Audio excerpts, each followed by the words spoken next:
College করিডোরে তখনও শিক্ষার্থীদের কোলাহলে মুখরিত। ক্লাসে বিরতি চলছে, তাই অনেকেই করিডোরের ফাঁকা কোণে দাঁড়িয়ে গল্প করছে। ঈশান একটি ফাঁকা ক্লাসরুমের দিকে যাচ্ছিল, হাতে তার কয়েকটা বই। হঠাৎ তার পথ আটকে দাঁড়ালো আখি।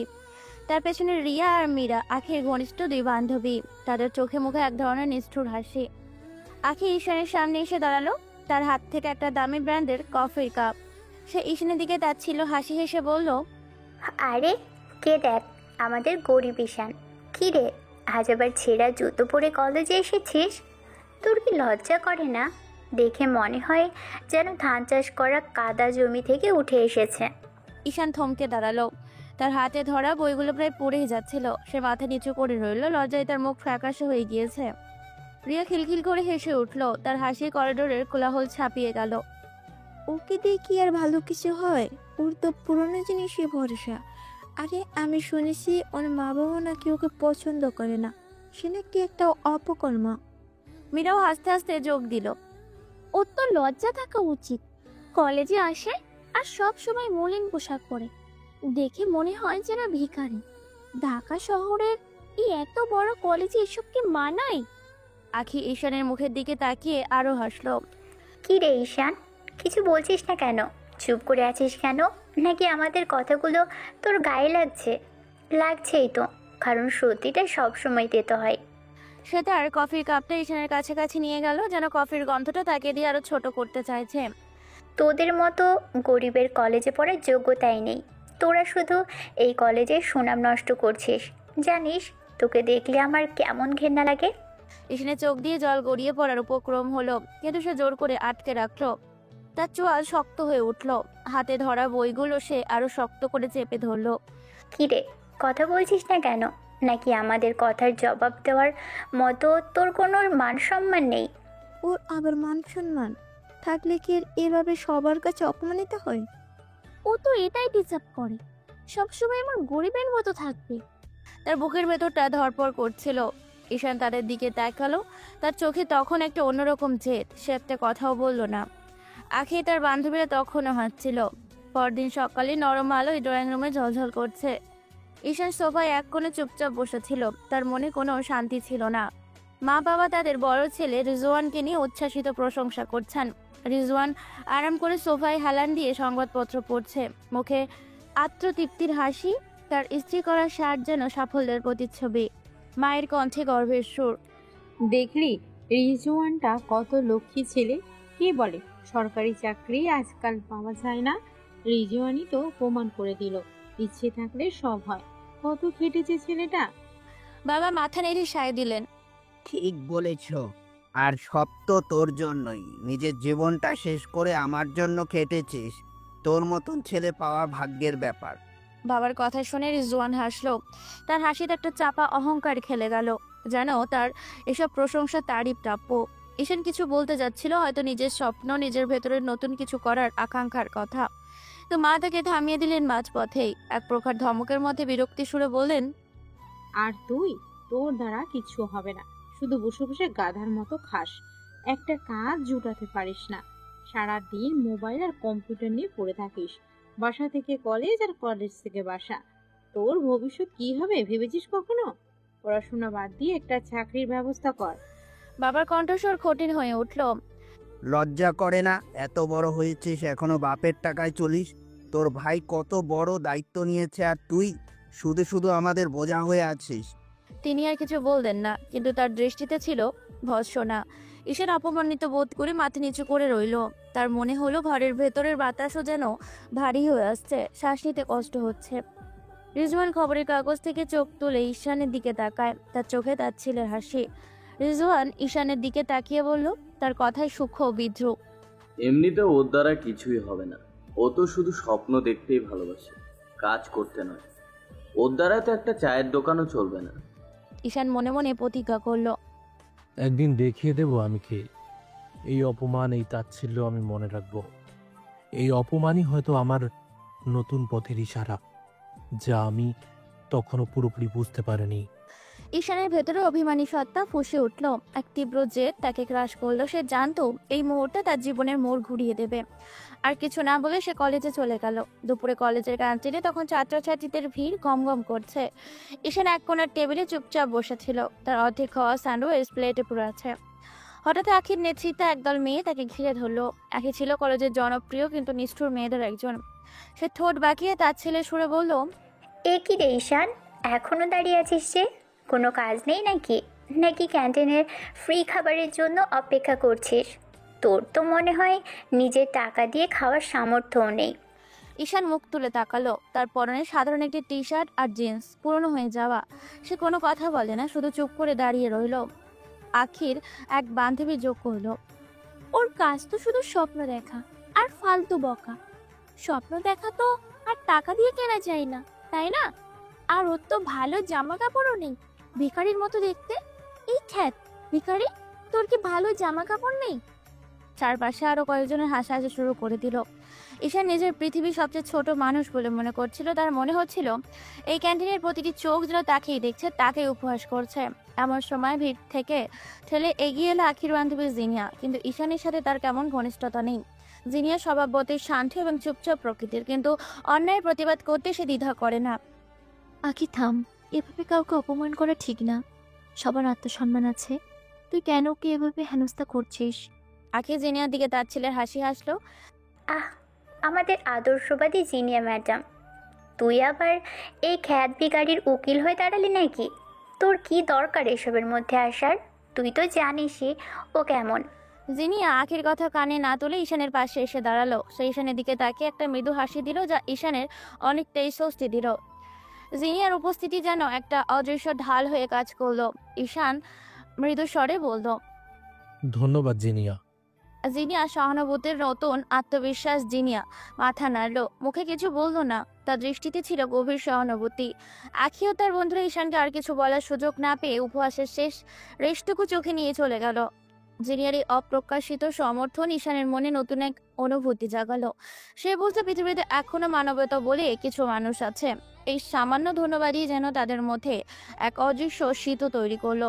অপমান আর জিনিয়ার সাহায্যের স্মৃতি মনে নিয়ে ঈশান ক্যান্টিন থেকে বেরিয়ে এলো। এই অপ্রকাশিত সমর্থন তার ভেতরে আত্মবিশ্বাসের নতুন বীজ বুনে দিল। সন্ধ্যার আলো স্নান হয়ে এসেছে, ড্রয়িং রুমের বাতিগুলো টিম টিম করে জ্বলছে। ঈশান নিজের ঘরে যাওয়ার জন্য ড্রয়িং রুম থেকে ভেসে আসা ফিসফিস শব্দে থমকে গেল। মা বাবা আর রিজওয়ান সোফায় বসে নিচু স্বরে কথা বলছিলেন। তাদের আনাচলা বেশ গুরুত্বপূর্ণ মনে হচ্ছিল। বাবার কণ্ঠস্বর ভেসে এলো, ওকে এইভাবে বেকার বসিয়ে রাখলে তো হবে না, কিছু একটা তো করতেই হবে। আমাদের এক বিদেশি আত্মীয় আছে ইংল্যান্ডে, তার সাথে কথা বলেছিলাম। সে ওর জন্য একটা ডেলিভারি বয়ের কাজের ব্যবস্থা করে দিতে পারবে। অন্তত কিছু তো করুক। মা দীর্ঘশ্বাস ফেললেন। কিন্তু ওকে দিয়ে কি কিছু হবে? ও তো কখনো বাইরে যায়নি, একা একা থাকতে পারবে তো যদি কোনো সমস্যা হয়? রিজওয়ান একটু হেসে বলল, না হয় 2-4 টাকা পাঠাবে মাসে মাসে, সেটাও তো মন্দ নয়। অন্তত বাবার ঘাড়ে বোঝা হয়ে তো থাকবে না। ওর তো আর বড় কিছু করার ক্ষমতা নেই। অপ্রকাশিত প্রস্তাবনা ও নতুন পথের দিশা বাবার কথা ঈশানের প্রতি একটা নিষ্প্রিয় মনোভাব স্পষ্ট ছিল, যেন সে তাদের জন্য শুধু একটাই বোঝা। দরজার আড়ালে দাঁড়িয়ে ঈশান সব শুনেছিল। তার বুকটা ধক করে উঠল। Delivery boy? এই অপমানের জীবন থেকে সে মুক্তি মিলবে, নাকি নতুন কোনো অবজ্ঞার চক্র শুরু হবে? একদিকে কষ্ট, কারণ পরিবারের কাছে সে এতটাই গুরুত্বহীন, অন্যদিকে নতুন কিছু করার সুযোগ। ঈশান মনে মনে ভাবলো এই সুযোগই হয়তো তার জীবনের মোড় ঘুরিয়ে দিবে। আমাকে দূর করে দিচ্ছে, ঠিক আছে যাব। এই অপমান আমি মুখ বুজে সহ্য করব না। এই সুযোগটাকেই আমি কাজে লাগাবো। আমি প্রমাণ করব আমি কি করতে পারি। এই ইংল্যান্ডেই আমি আমার নতুন পরিচয় তৈরি করব। ঈশানের মনে হলো এই মুহূর্তটা তার জীবনের মোড় ঘুরিয়ে দিবে। এক নতুন পথে পা রাখতে চলেছে সে। পরিচিত পরিবেশের কোনো বন্ধন সেখানে থাকবে না। অবহেলায় এই সিদ্ধান্তই হয়তো তার সাফল্যের প্রথম সিঁড়ি হয়ে দাঁড়াবে। ঈশান নিঃশব্দে সরে গেল, মনে তার নতুন জেদ ও সংকল্প। সে জানে এই যাত্রায় তাকে কোথাও নিয়ে যাবে। কিছুদিন পর গভীর রাতে বিমানবন্দরে বিমান প্রসঙ্গনে এক শূন্যতা নিয়ে ঈশান দাঁড়িয়ে। ভিসা আসার পর আজকেই তার ফ্লাইট। সে ব্যাগপত্র নিয়ে এক কোণে একা। বাবা মা ও রিজওয়ান এসেছে বটে, কিন্তু তাদের মুখে বিদায়ের আনন্দ বা দুঃখের লেশ মাত্র নেই, বরং যেন এক বোঝা নেমে যাওয়ার স্বস্তি। মা ঈশানের দিকে তাকিয়ে শুধু বললেন, মাসে মাসে ঠিক মতো টাকা পাঠাস, আর যেন কোনো ঝামেলা না হয়।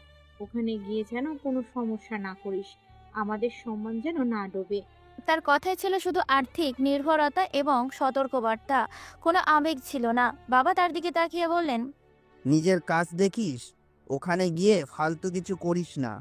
আমরা চাই তুই ভালো থাকিস, আমাদের সম্মান যেন নষ্ট না হয়। মনে রাখিস তুই আমাদের পরিবারের শেষ ভরসা। তার কণ্ঠে উপদেশ, কিন্তু চোখে ঈশানের জন্য কোনো ভালোবাসা ছিল না। রিজওয়ান ঈশানের কাঁধ চাপড়ে বলে উঠল, ওখানে গিয়ে আমাদের কথা মনে করিস, আর হ্যাঁ, টাকা পাঠাতে ভুলিস না। তার কথাই ছিল দায়ভারা ভাব, যেন কাজ শেষ করা তার এতই তারা। কেউ ঈশানকে জড়িয়ে ধরলো না, কোনো বিদায় আবেগঘন মুহূর্তও তৈরি হলো না। ঈশান অনুভব করলো সে যেন এক অপ্রয়োজনীয় বস্তু, যাকে ফেলে যাওয়া ইচ্ছা, যার চোখে জল এলেও সে তা জোর করে আটকে রাখলো। পাছে দুর্বলতা প্রকাশ পায়। একা একা সে প্রবেশ গেটের ভেতরে হেঁটে যায়, কাঁধে তার ব্যাগ আর মনে এক সমান অভিমান। এই পরিবারের জন্য আর কিছু করতে না পারার অনুভূতি তাকে ভেতর থেকে কুড়ে কুড়ে খাচ্ছিল। ঠিক তখনই তার মোবাইলে একটা মেয়ের মেসেজ এলো। ভয় পেও না ঈশান, তুমি পারবে। সব সময় তোমার পাশে আছি, তোমার স্বপ্ন পূরণ হবেই। একটা অদ্ভুত ভালো লাগা কাজ করলো তার মনে। এই অন্ধকারে সামান্য একটা আলোর রেখা, তার ঠোঁটের কোণে একটু মুচকি হাসি ফুটলো। বিদায় নয়, এটা আমার নতুন জীবনের শুরু। এই অপমান, এই অবহেলা, সব কিছুর জবাব আমি দেব। আমি প্রমাণ করব আমি কে। এই ইংল্যান্ডেই আমি আমার নতুন পরিচয় তৈরি করব। ঈশান গেটের দিকে এগিয়ে গেল দৃঢ় পায়ে। পেছনে ফেলে আসা অবহেলা আর অপমানের সঙ্গী করে সে নতুন ভবিষ্যতের দিকে পা বাড়ালো। এই যাত্রায় ছিল আত্মসম্মান ও নতুন জীবনের সন্ধানের এক মহাযাত্রার শুরু। সে অজানা মানুষটির বার্তা তাকে নতুন করে বাঁচতে ও পথ চলতে প্রেরণা যোগায়। সে অনুভব করলো আমি বাঁচব, কিছু করে দেখাবো, শুধু ওই মেয়েটির জন্য, আর কিছু মানুষকে উচিত শিক্ষা দেওয়ার জন্য। সবাই রেডি থেকো, আমি খুব তাড়াতাড়ি ফিরবো। লন্ডনে পৌঁছে ঈশান ঠিকানা অনুযায়ী ডেলিভারি কাজ নেয়। 2 দিন পর হিমশীতল রাতে বরফ পড়ার আভাসে বাতাস আরও ঠান্ডা হয়ে ওঠে। ঈশান ডেলিভারি ব্যাগ কাঁধে নিয়ে একটার পর একটা ঠিকানায় ছুটে চলেছে।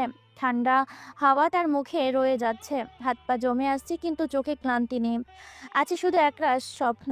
ঠোঁট কাঁপছে শীতে। ঈশান নিজের সাথে কথা বলল, আর কতদিন এভাবে? কষ্ট তো হবেই, কিন্তু হার মানব না। এই কষ্টই একদিন আমাকে আমার লক্ষ্যে পৌঁছে দেবে। তার জামা কাপড় ঠিক না থাকায় খুব ঠান্ডা লাগছে। তার মনে পড়ে যায় একদিন এই জামা কাপড় নিয়েও তার মা বাবা কত অবহেলা করেছিল। কিছুদিন আগের ঘটনা। ঈশান বাবা মা রিজওয়ান ও ঈশানের এক নামি দামি পোশাকের দোকানে এসেছিল। দোকানের ভেতর বিভিন্ন ব্র্যান্ডের নতুন পোশাক ঝোলানো।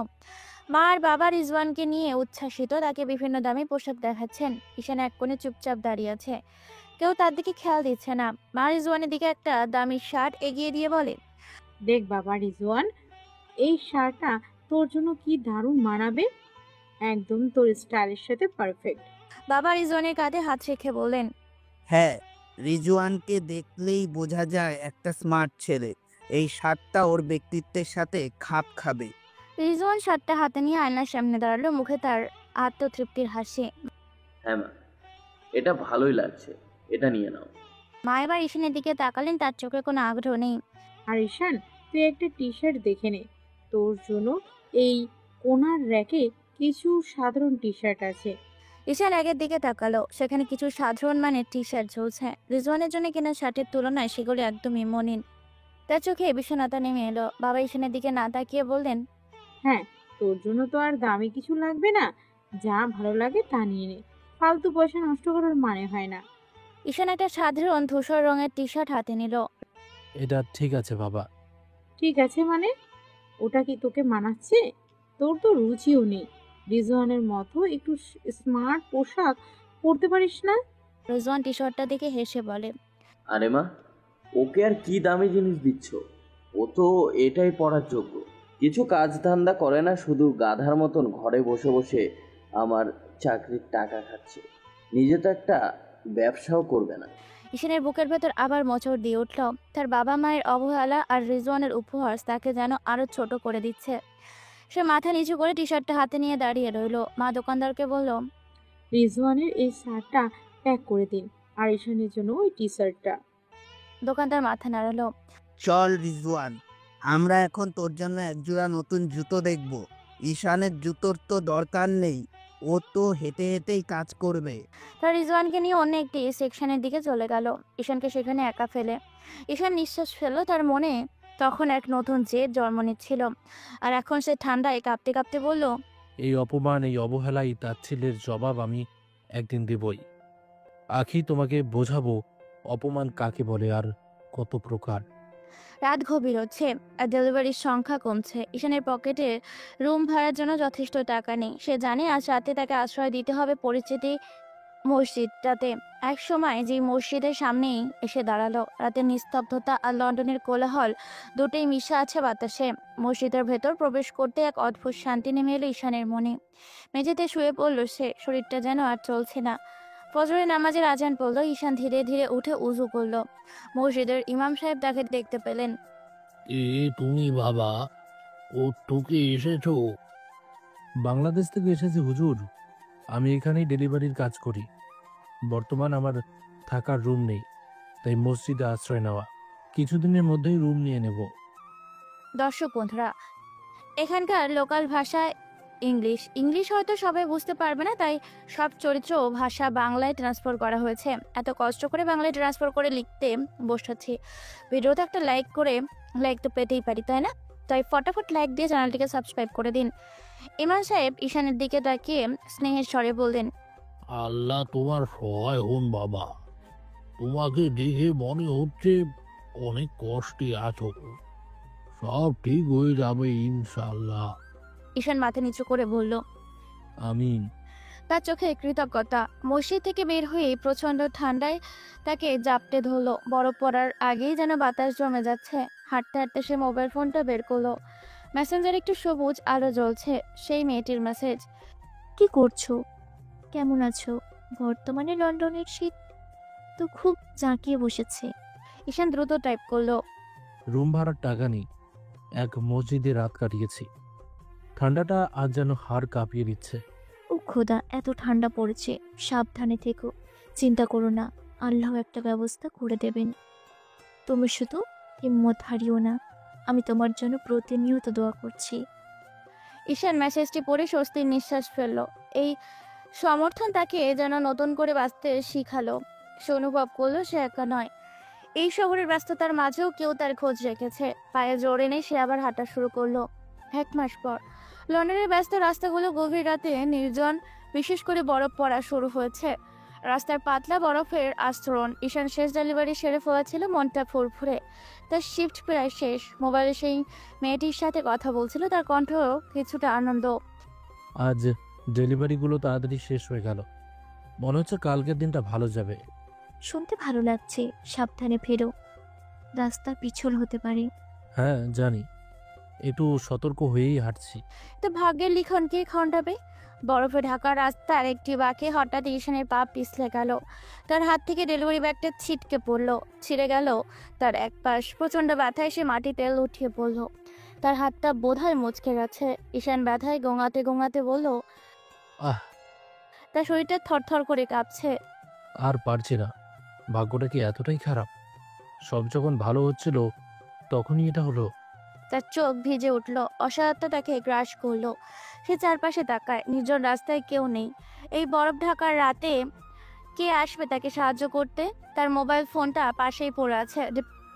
ডিসপ্লে ভেঙে গিয়েছে। দূর থেকে পথচারী একজনের কণ্ঠস্বর ভেসে এলো, এই যে, আপনি ঠিক আছেন তো? ঈশান মাথা তোলার চেষ্টা করলো, কিন্তু প্রচন্ড ব্যথায় পারল না। কণ্ঠস্বরটা ক্ষীণ হতে হতে মিলিয়ে গেল। কেউ এলো না, শুধু একটা কণ্ঠস্বর। সে অনুভব করলো তার শরীরটা ক্রমশ ঠান্ডা হয়ে আসছে, চোখে অন্ধকার নেমে আসছে। জ্ঞান হারানোর আগে সে শুধু একটা কথাই ভাবলো, শেষ হয়ে গেল সব। ব্যথায় ঈশানের জ্ঞান হারানোর উপক্রম। মাথা যন্ত্রণায় চোখ অন্ধকার হয়ে আসছে। শেষবারের মতো শ্বাস নেওয়ার চেষ্টাকালে হঠাৎই তীব্র ব্রেকের শব্দ শোনা গেল। একটি বিলাসবহুল গাড়ি তার সামনে এসে থামলো। হেডলাইটে তীব্র আলো চোখে এসে পড়লো। গাড়ির দরজা খুলে নেমে এলো সুসজ্জিত, তীক্ষ্ণ বুদ্ধিমত্তার ছায়াযুক্ত এক মধ্যবয়স্ক ভদ্রলোক, মিস্টার উইলিয়াম। ঈশানকে বরফের ওপর পড়ে থাকতে দেখে তিনি বিস্মিত হলেন। এই ছেলে, কি হয়েছে তোমার? উইলিয়ামস ঈশানের পাশে হাঁটু গেড়ে বসলেন, তার কণ্ঠে উদ্বেগ। আরে বাবা, গুরুতর লাগছে তো। হাত থেকে রক্ত বের হচ্ছে। এভাবে বরফের উপর কেন পড়ে আছো? ঈশান স্পষ্ট স্বরে বলল, তার কণ্ঠস্বর শুনে মনে হলো সে জ্ঞান হারাতে চলেছে। ব্যথা, খুব ব্যথা, হাত, আর কিছু মনে নেই। উইলিয়ামস দ্রুত পরিস্থিতি বুঝে নিলেন। ট্রেনে নিজের মোবাইল ফোনটা বের করে অ্যাম্বুলেন্সে ডায়াল করার চেষ্টা করলেন, কিন্তু ঈশানের অবস্থা দেখে তিনি অপেক্ষা করতে পারলেন না। উইলিয়ামস ঈশানের দিকে তাকিয়ে দৃঢ় কণ্ঠে বললেন, চিন্তা করো না, আমি আছি। তোমাকে হাসপাতালে নিয়ে যাচ্ছি। তোমার যা হয়েছে তাতে দেরি করা ঠিক হবে না। আমার গাড়িতেই তুলে নিচ্ছি, চলো আমার পথে। উইলিয়ামস তার চালককে ইশারা করলেন। সে দ্রুত ঈশানকে সাবধানে গাড়িতে তুলল। জ্ঞান হারানোর আগে ঈশান দেখল উইলিয়ামসের চোখে অদ্ভুত মানবিকতা। এই অপ্রকাশিত সাহায্য তার মনে আসার আলো জাগিয়ে দিল। পরদিন সকালে ঈশান চোখ খুলল। মাথার ওপর সাদা সিলিং, চারপাশে ওষুধের গন্ধ। সে হাসপাতালে বেডে শুয়ে, ডান হাতে ব্যান্ডেজ। পাশের চেয়ারে মিস্টার উইলিয়ামস বসে, হাতে খবরের কাগজ। ঈশানকে চোখ খুলতে দেখে উইলিয়ামস মৃদু হাসলেন। ঘুম ভেঙেছে তোমার? কেমন লাগছে এখন? ডাক্তার বলল চিন্তার কিছু নেই, তবে কয়েকদিন বিশ্রাম নিতে হবে। ঈশান দুর্বল স্বরে বলল, স্যার, আপনি আপনি কেন আমার জন্য এত কষ্ট করছেন? উইলিয়ামস খবরের কাগজের ভাঁজ করে রাখলেন। আমি কাল রাতে তোমাকে ওইভাবে বরফের রাস্তায় পড়ে থাকতে দেখেছিলাম। তোমার মতো একজন তরুণকে এমন অবস্থায় ফেলে যেতে পারি না। তাছাড়া তোমার মধ্যে আমি কিছু দেখেছি। তোমার চোখ, তোমার জেদ, সব কিছু দেখে আমি মুগ্ধ। ঈশান চুপ করে উইলিয়ামসের কথা শুনছিল। উইলিয়ামস কিছুক্ষণ চুপ থেকে ঈশানের দিকে তাকিয়ে বলল, তোমার মতো তরুণদের আমি খুব পছন্দ করি। তুমি ডেলিভারি কাজ করতে গিয়ে আহত হয়েছ, কিন্তু তোমার মধ্যে কাজের প্রতি যে একটা টান দেখেছি। আমি তোমাকে একটা প্রস্তাব দিতে চাই। ঈশান অবাক হয়ে তাকালো। স্যার, আমি তো সে নিজেকে অযোগ্য মনে করলো। উইলিয়ামস হেসে বললেন, আমি জানি তুমি কি ভাবছো। তুমি আমার কোম্পানিতে শিক্ষানবিশ হিসেবে কাজ করবে। আমার মনে হয় তুমি কিছু করতে পারবে। তোমার সততা আর তোমার জেদ আমাকে মুগ্ধ করেছে। তুমি যদি শিখতে চাও, আমি তোমাকে সুযোগ দেব। ঈশানের চোখ ভর্তি জল নিয়ে তাকালো। তার স্বপ্ন যেন হঠাৎ করেই হাতের মুঠোয় চলে আসছে। স্যার, আপনার এই উপকারের কথা আমি কোনোদিনও ভুলবো না। আমি রাজি। আমি অবশ্যই কাজটা করব। আমি আপনাকে হতাশ করব না। উইলিয়ামস মৃদু হাসলেন। ঠিক আছে, সুস্থ হয়ে ওঠার পর আমার অফিসে এসো। বাকি কথা সেখানেই হবে। উইলিয়ামসে চলে যাওয়ার পর ঈশান তার মোবাইল ফোনটা খুঁজে বের করলো। ভাগ্যক্রমে ফোনটা তখনও কাজ করছে, যদিও ডিসপ্লেতে কিছুটা ফেটে গেছে। সে দ্রুত সেই মেয়েটিকে মেসেজ পাঠালো। একটা ভয়ঙ্কর দুর্ঘটনা ঘটেছিল কাল রাতে। বরফে পিছলে পড়ে গিয়েছিলাম, হাত ভেঙেছে। মেয়েটি সঙ্গে সঙ্গেই উত্তর দিল, ও মাই গড, এখন কেমন আছো? কি করছো? হাসপাতালে যাওনি? এখন ভালো আছি। একজন ভদ্রলোক, মিস্টার উইলিয়ামস, আমাকে হাসপাতালে নিয়ে এসেছেন, আর তিনি আমাকে তার কোম্পানিতে শিক্ষানবিশ হিসেবে কাজ করার প্রস্তাব দিয়েছেন। আলহামদুলিল্লাহ, আমি জানতাম আল্লাহ তোমার জন্য ভালো কিছু রেখেছেন। দেখলে, সব কষ্টের পর সুখ আসে। খুব ভালো লাগছে শুনে। তুমি ভাগ্যবান। এই সুযোগটা কাজে লাগিও। ঈশান মেসেজটা পড়ে হাসলো। তার চোখে নতুন স্বপ্ন। এই দুর্ঘটনা যেন তার জীবনের মোড় ঘুরিয়ে দিয়েছে। সে বুঝলো, সব অন্ধকার রাতের পরেই একটা নতুন সকাল আসে, আর সেই সকালটা যেন আজ আমার জন্য এক নতুন দিগন্ত খুলে দিয়েছে। ঈশানের মনে হলো এই মেয়েটি তার জীবনের নতুন মোড় দিয়েছে। স্বার্থহীন সমর্থন, তার অপ্রকাশিত সুযোগে যে নতুন উদ্যমী ভবিষ্যতের দিকে তাকালো। 1 বছর পর লন্ডনের প্রাণকেন্দ্র উইলিয়ামস এন্টারপ্রাইজের আধুনিকতা অফিসে ঈশান তার ডেস্কে গভীর মনোযোগে কম্পিউটার স্ক্রিনে তাকিয়ে। 1 বছরের আগের শীর্ণকায় ডেলিভারি বয়ের সঙ্গে আজকের ঈশানের আকাশ পাতাল পার্থক্য। পরিপাটি সাদা শার্ট, নিখুঁত টাই, চোখে আত্মবিশ্বাসের দীপ্তি। সে দ্রুত কিবোর্ডে আঙুল চালাচ্ছে, জটিল কোডিং সমস্যা নিমেষেই সমাধান করছে। ঈশান যখন উইলিয়ামসের কোম্পানির একজন শিক্ষানবিশ হলেও তার দক্ষতা ও ডেডিকেশন কেউই তাকে সাধারণ ট্রেনিং নিয়ে ভাবতে পারে না। তার সিস্টেম ডিজাইনার জ্ঞান, অভিজ্ঞতা ইঞ্জিনিয়ারদেরও ছাড়িয়ে যাচ্ছে। এই মডিউলটার ডেটা ফ্লো ঠিক না হলে পুরো সিস্টেমটা স্লো হয়ে যাচ্ছে। ঈশান আপন মনে বিড়বিড় করলো, তারপর কোডে কিছু পরিবর্তন আনলো। আর একটু অপটিমাইজ করলে অনেক সময় বাঁচবে। আর ডেটা প্রসেসিং আরও স্মুথ হবে। তার পাশের assistant Susan data report file করতে করতে দেখছিলেন উইলিয়ামস তার ব্যক্তিগত কেবিন থেকে বের হয়ে করিডোরের দিকে যাচ্ছিলেন। ঈশানের ডেস্কে পা দিয়ে যাওয়ার সময় তিনি এক মুহূর্তের জন্য থমকে দাঁড়ালেন। তিনি দূর থেকে ঈশানকে পর্যবেক্ষণ করলেন। উইলিয়ামস তার অ্যাসিস্ট্যান্ট সুজানকে ডেকে নিলেন। দেখো সুজান, ছেলেটা কত দ্রুতই শিখছে। এর মধ্যে কিছু একটা আছে যা আমি অন্য কারোর মধ্যে দেখিনি। ওর একাগ্রতা আর শেখার আগ্রহ আমাকে অবাক করছে। সুজান ফাইলগুলো গুছিয়ে নিয়ে বললেন, হ্যাঁ স্যার, ওর একাগ্রতা সত্যিই প্রশংসনীয়। অল্প সময়ের মধ্যে ও যেভাবে আমাদের জটিল সিস্টেমগুলো বুঝে নিয়েছে তা অভাবনীয়। ওর মতো ডেডিকেটেড লোক খুব দরকার। ওর মতো ডেডিকেটেড লোক খুব কম দেখা যায়। গত সপ্তাহে যে ভাগ কেস করছিলাম ও 2 ঘন্টায় ফিক্স করে দিল। ঈশান তখনও ল্যাপটপে মাথা গুজে কাজ করছে। তাদের কথা শুনতে পাচ্ছে না। সে নিজের মনেই হাসলো। এই ছোট পরিবর্তনটা কোম্পানির জন্য অনেক বড় একটা লাভ নিয়ে আসবে। শুধু প্রয়োজন একটু ভিন্নভাবে চিন্তা করা। তার মনে আজ কোনো ভয় নেই, শুধু এগিয়ে যাওয়া জেদ। সে জানে উইলিয়ামস কোম্পানি তার নতুন দিগন্তের প্রথম ধাপ। সন্ধ্যার সময় লন্ডনের উঁচু দেয়াল ঘেরা একটা বিশাল বাগান বাড়িতে উৎসবের আমেজ। ঝলমরে আলো, ফুলের মিষ্টি গন্ধ, মৃদু ক্লাসিক্যাল মিউজিক আর অতিথিদের কলরবে মুখরিত চারিদিক। উইলিয়ামসের আদরের মেয়ে মারিয়ার জন্মদিন বলে কথা। উচ্চবিত্ত মানুষের ভিড়, দামি পোশাকের ঝিলিক আর হাস্যোজ্জ্বল মুখের ছড়াছড়ি। ঈশান আজ এই পার্টির একজন বিশেষ অতিথি। মারিয়ার বাবার কোম্পানিতে কাজ করার তার দাওয়াত পাওয়া স্বাভাবিক। কালো স্যুটের সাথে সাদা শার্ট ও পরিপাটি টাই পরা ঈশানকে দেখে বোঝার উপায় নেই যে এক বছর আগেও সেই ডেলিভারির বয় ছিল। তার চলাচলের একটা আত্মবিশ্বাসী ভাব। ঈশান মারিয়ার সাথে কথা বলছিল। মারিয়া, তোমার জন্মদিন বলে কথা। পার্টিটা সত্যি অসাধারণ হয়েছে। সব ব্যবস্থা খুব সুন্দর, একেবারে স্বপ্নের মতো। তোমার বাবা তোমাকে কতটা ভালোবাসেন সেটা এই পার্টি দেখলেই বোঝা যায়। মারিয়া হাসলো, তার চোখে হাসি, খুশি। ধন্যবাদ ঈশান, তুমি যে এসেছো সেটাই আমার জন্য অনেক। তুমি আমার বাবার অনেক প্রিয় হয়ে গেছো। আমাকেও তুমি একজন ভালো বন্ধু হিসেবে পেয়েছো। পার্টির এক পাশে দাঁড়িয়ে মারিয়ার সাথে কথা বলছিল ঈশান। হঠাৎই তার চোখ আটকে গেল। হৃৎপিণ্ড যেন থেমে গেল এক মুহূর্তের জন্য। পার্টির অন্য প্রান্তে আখি দাঁড়িয়ে। কারো নীল ঝলমলে পার্টির ড্রেস আর হালকা মেকআপে তাকে এই পরিবেশের সাথে মানানসই দেখাচ্ছিল। বান্ধবীদের সাথে হাসিরত আখি লন্ডনের এক ইউনিভার্সিটিতে পড়ছে এবং বহুজাতিক প্রতিষ্ঠানে ইন্টার করছে। মারিয়ার ঘনিষ্ঠ বান্ধবী হওয়ায় এই পার্টিতে এসেছে। কিন্তু ঈশানের দেখা মাত্র তার মুখের হাসি মিলিয়ে গেল। চোখে ফুটে উঠল বিস্ময় আর অবিশ্বাস। আখি চাপা স্বরে স্বাগত বলল, এ কি ঈশান এখানে? আমি ভুল দেখছি না তো? ও কিভাবে এখানে? আমি তো ভেবেছিলাম ও জীবনেও কিছু করতে পারবে না। এই পার্টিতে সে কি করছে? তার কণ্ঠস্বরে একটা চাপা বিস্ময়, যেন সে নিজের চোখেও বিশ্বাস করতে পারছে না। ঈশানও আশ্চর্যজনিত হয়ে তাকালো, তার মুখেও অবিশ্বাস। আখি, তুমি তুমি এখানে কি করছো? আমি তো ভাবতেও পারিনি তোমাকে এখানে দেখবো। মারিয়া তাদের দিকে তাকিয়ে অবাক হয়ে বলল, তোমরা কি একে অপরকে চেনো? কি আশ্চর্য, আমি তো জানতাম না তোমরা বাংলাদেশে একই কলেজে ছিলে। ঈশান, তুমি তো কখনো তোমার বাংলাদেশের বন্ধুদের কথা বলনি।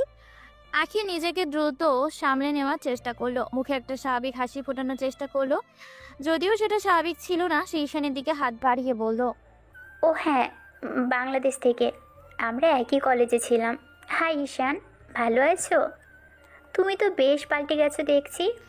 ঈশান শুধু মাথা নাড়ালো, মুখে কোনো কথা বলল না। তার চোখে তখনও পুরনো স্মৃতির ছায়া। সেই ক্যান্টিনের ঘটনা, সে তার ছিল সময় মনে পড়ে গেল।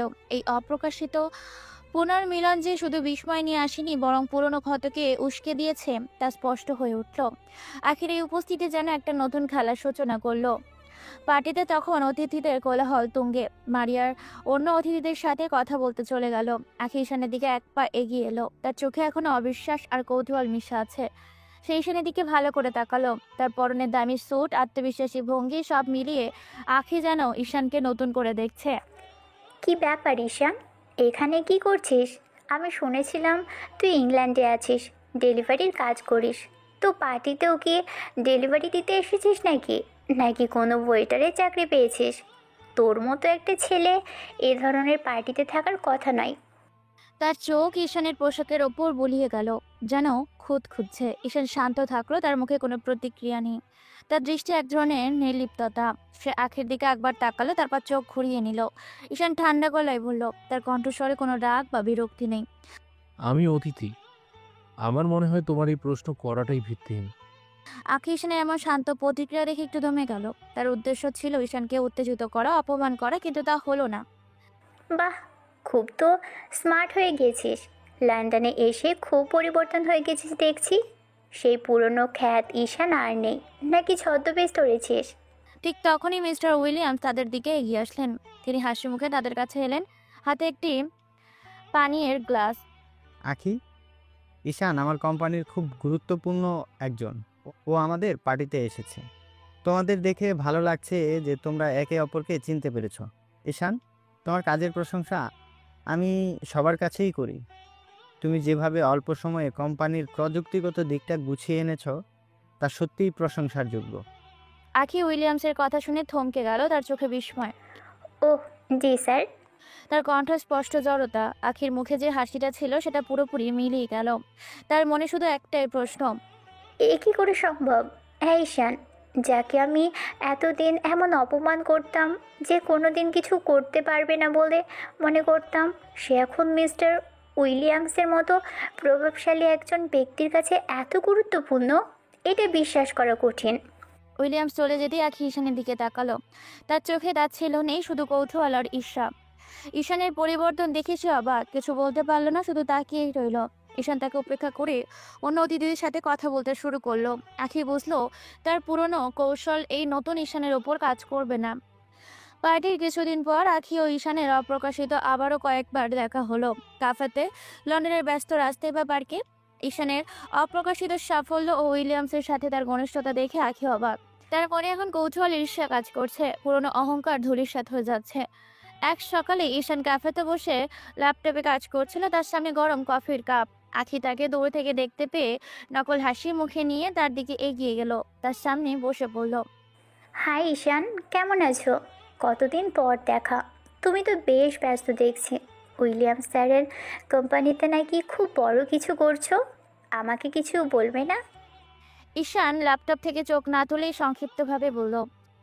ভালো। সে আখির দিকে একবারও তাকালো না, যেন তার উপস্থিতি সে খেয়ালই করেনি। তার এই নির্লিপ্ততা আখিকে আরো বেশি অস্বস্তিতে ফেললো। ঈশান ল্যাপটপের দিকে তাকিয়ে রইল, তারপর কফির কাপ হাতে তুলে নিল। আর সে আর কোনো কথা না বলে কিছুক্ষণ পরই উঠে চলে গেল, যেন আখির উপস্থিতি তার কাছে একেবারেই গুরুত্বহীন। আখি ক্যাফেতে একা বসে রইল, তার চোখে ক্রোধ, অবাক হওয়ার মিশ্রণ। আখি তার চলে যাওয়া দেখলো, তারপর একটা চেয়ারে থপ করে বসে পড়ল। আখি বারবার ঈশানের মুখোমুখি হওয়ার চেষ্টা করেও ব্যর্থ হয়। ঈশান তাকে সম্পূর্ণ উপেক্ষা করে চলে যায়। ঈশানের এই পরিবর্তন আখিকে আরও কৌতূহলী করে তোলে। সে জানতে চায় কিভাবে এই খ্যাত ঈশান এত বদলে গেল, কিভাবে সে উইলিয়ামসের চোখে পড়ল। তার পুরনো অহংকার আর বর্তমানের কৌতূহল দুটোই তাকে ঈশানের দিকে টানতে শুরু করে, যা এক নতুন খেলার জন্ম দেয়। কয়েক মাস পর লন্ডনে উইলিয়ামসের অফিসে সুবিশাল মিটিং রুমে কোম্পানির উচ্চপদস্থ কর্মকর্তারা বসে আছেন। সবার চোখ টেবিলের এক প্রান্তে দাঁড়ানো ঈশানের দিকে, যে গত কয়েক মাস তার অসাধারণ দক্ষতা ও সক্ষতায় ও সিস্টেম ডিজাইনের জ্ঞান দিয়ে কোম্পানির প্রযুক্তি বিভিন্ন নতুন প্লাবন এনেছে। ঈশান স্মার্ট বোর্ডের দিকে ঘুরে দাঁড়িয়ে একটা গুরুত্বপূর্ণ প্রেজেন্টেশন দিচ্ছে। আমাদের নতুন সিস্টেমটি ডিজাইন করার ফলে আমরা শুধু কার্যক্রমেরই গতি বাড়াইনি, বরং প্রতিটি ধাপে অপ্রয়োজনীয় খরচগুলোও কমিয়ে এনেছি। প্রাথমিক বিশ্লেষণ অনুযায়ী এটি আগামী ত্রৈমাসিক কোম্পানির সমগ্র খরচ 30% কমিয়ে দেবে, যা আমাদের লাভের মার্জিনকে উল্লেখযোগ্যভাবে বাড়াবে। আমরা দেখেছি যে পুরনো সিস্টেম ডেটা প্রসেসিংয়ে যে সময় লাগতো সেটা এখন 80% কমে এসেছে, যার ফলে আমাদের সাপ্লাই চেইন ম্যানেজমেন্ট আরও বেশি স্মুথ হবে। মিটিং রুমে মৃদু গুঞ্জন শোনা গেল। উইলিয়াম স্যার মুগ্ধ হয়ে তার দিকে তাকিয়ে আছেন, তার মুখে গর্বের হাসি। উইলিয়ামসের হাততালি দিয়ে দিতে শুরু করলেন, তার পিছু পিছু অন্যরাও। অসাধারণ ঈশান, তুমি আমার ধারণার চেয়েও বেশি কিছু করেছো। এই প্রজেক্টটা শেষ করা প্রায় অসম্ভব বলে মনে হচ্ছিল, কিন্তু তুমি সেটা করে দিয়েছো। তোমার এই উদ্ভাবনী চিন্তা আমাদের কোম্পানিকে আরও এক ধাপ এগিয়ে নিয়ে গেল। তোমার মতো একজন প্রতিভাবান ছেলে পেয়ে আমরা সত্যিই প্রাউড। একজন প্রবীণ সহকর্মী মাথা নেড়ে বললেন, ঈশান সত্যিই ট্যালেন্টেড। ওর মতো এমন দ্রুত কাজ শেখা আর সমস্যার সমাধান করা লোক আমি আমার ক্যারিয়ার খুব কমই দেখেছি।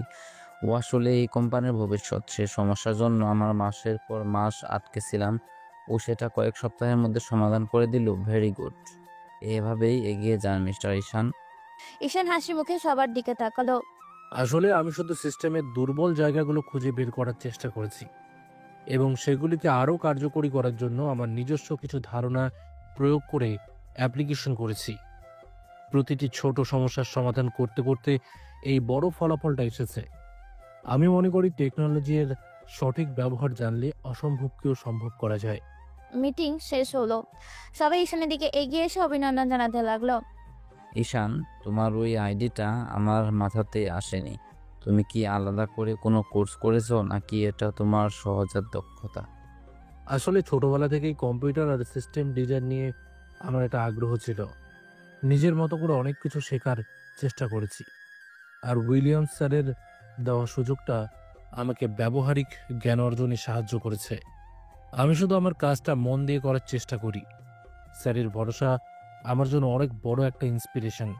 প্রেজেন্টেশনে কিছুক্ষণ পর মিটিং শেষ হতেই উইলিয়ামস ঈশানকে তার ব্যক্তিগত চেম্বারে ডেকে পাঠালেন। চেম্বারের বিশাল কাচের জানালা দিয়ে লন্ডনের ব্যস্ত শহরের দৃশ্য দেখা যাচ্ছে। উইলিয়ামস তার ডেস্কের পেছনে বসে আছেন, মুখে প্রসন্ন হাসি। উইলিয়ামস শান্ত কণ্ঠে বললেন, বসো ঈশান। আমি তোমার আজকের প্রেজেন্টেশন এবং বিগত কয়েক মাসের কাজে খুব মনোযোগ দিয়ে দেখেছি। তুমি আমাকে আশাহত করেনি, বরং আমার ধারণাকে ছাপিয়ে গেছো। তোমার মতো একজন তরুণকে আমি আমার কেরিয়ারে খুব কম দেখেছি। ঈশান সোফায় বসলো, তার মনে এক ধরনের উত্তেজনা। ধন্যবাদ স্যার, আমি শুধু আমার সেরাটা দেওয়ার চেষ্টা করেছি আপনার বিশ্বাস রাখার জন্য। উইলিয়ামস ঝুঁকে এসে বললেন, আমি একটা গুরুত্বপূর্ণ সিদ্ধান্ত নিয়েছি ঈশান। আমি এখন অবসর নেওয়ার কথা ভাবছি। আমার বয়স হয়েছে, আর আমি আমার বাকি জীবনটা পরিবারকে দিতে চাই। দীর্ঘদিন ধরে আমি এই কোম্পানিতে কাজ করেছি, এখন আমার বিশ্রামের প্রয়োজন। ঈশান কিছুটা বিস্মিত হলো। স্যার, আপনি অবসর নিচ্ছেন, কিন্তু কে তাহলে এই বিশাল কোম্পানির দায়িত্ব সামলাবে? আপনার মতো একজন অভিজ্ঞ নেতৃত্ব ছাড়া তো অনেক সমস্যা হতে পারে। হ্যাঁ, সেই কারণেই তোমাকে ডেকেছি। আমি চাই তুমি আমার কোম্পানির সহ সিইও হও। আমার মেয়ে মারিয়া কিছুদিন পর তোমার সাথে যুক্ত হবে। সেও আমার বিজনেস নিয়ে আগ্রহী, কিন্তু তাকে শেখানোর জন্য তোমার মতো একজন যোগ্য ও নির্ভরযোগ্য লোক দরকার। আমি বিশ্বাস করি তুমি পারবে এই কোম্পানিকে ভবিষ্যতে সঠিক পথে নিয়ে যেতে। আমি তোমাকে আমার উত্তরসূরি হিসেবে দেখছি ঈশান। ঈশান এতটা অবাক হলো যে তার মুখে কোনো কথা বের হলো না। সহজ সিইও, এটা তার স্বপ্নের অতীত ছিল। তার চোখ দুটো বড় হয়ে গেল। স্যার, কিন্তু আমি কি এত বড় দায়িত্ব সামলাতে পারবো? আমি তো 1-1.5 বছর হলো কোনো কোম্পানিতে কাজ করছি। আমার কি যথেষ্ট অভিজ্ঞতা আছে?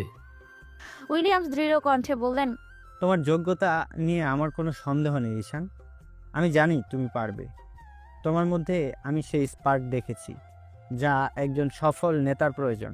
তোমার সততা, তোমার কাজের প্রতি নিবেদন আর তোমার বুদ্ধিমত্তা, এইসব তোমাকে এই পদের জন্য যোগ্য করে তুলেছে। আমি তোমার উপর সম্পূর্ণ বিশ্বাস রাখি। এই দায়িত্ব তোমার জন্য কোনো সমস্যা হবে না, আর আমি আছি। সমস্যা হলে আমি দেখে নেব। ঈশানের চোখে জল এলো। এই মানুষটি তাকে অন্ধকার থেকে তুলে এনেছে, তার উপর এতটা ভরসা করেছেন। স্যার, আপনার এই উপকারের কথা আমি কোনোদিনও বলবো না। আমি রাজি। আমি আমার সেরাটা দেব।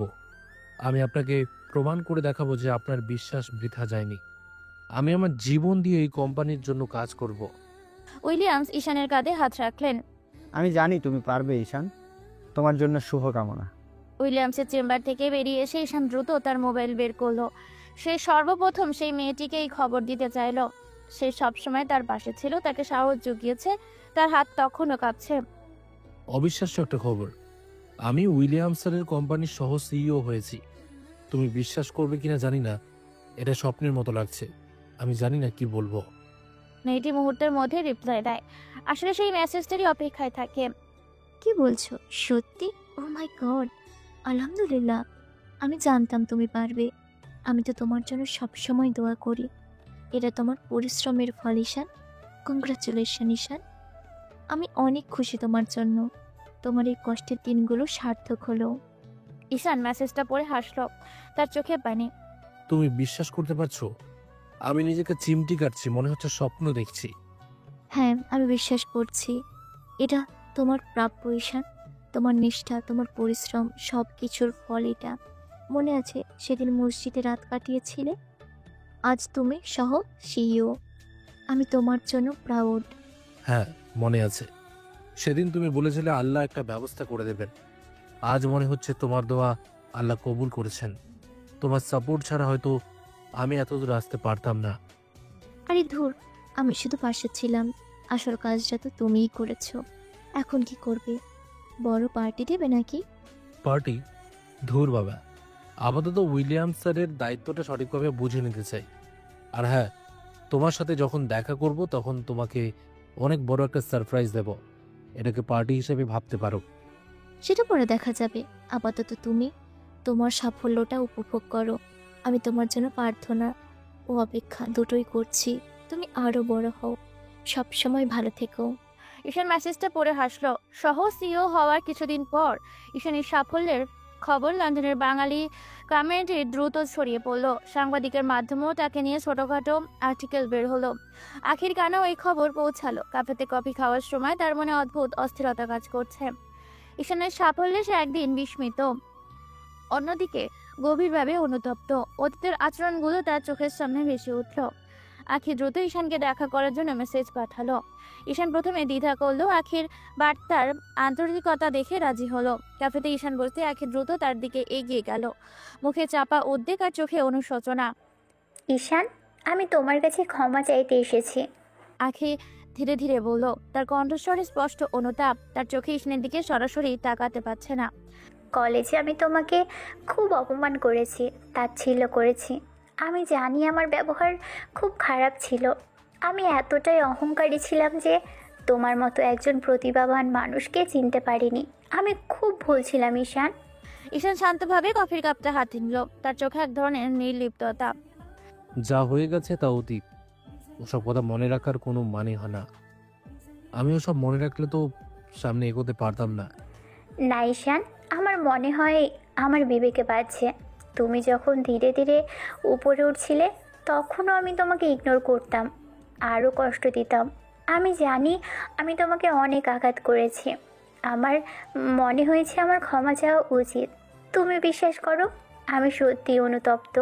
তুমি কি আমাকে বন্ধু হিসেবে গ্রহণ করতে পারো?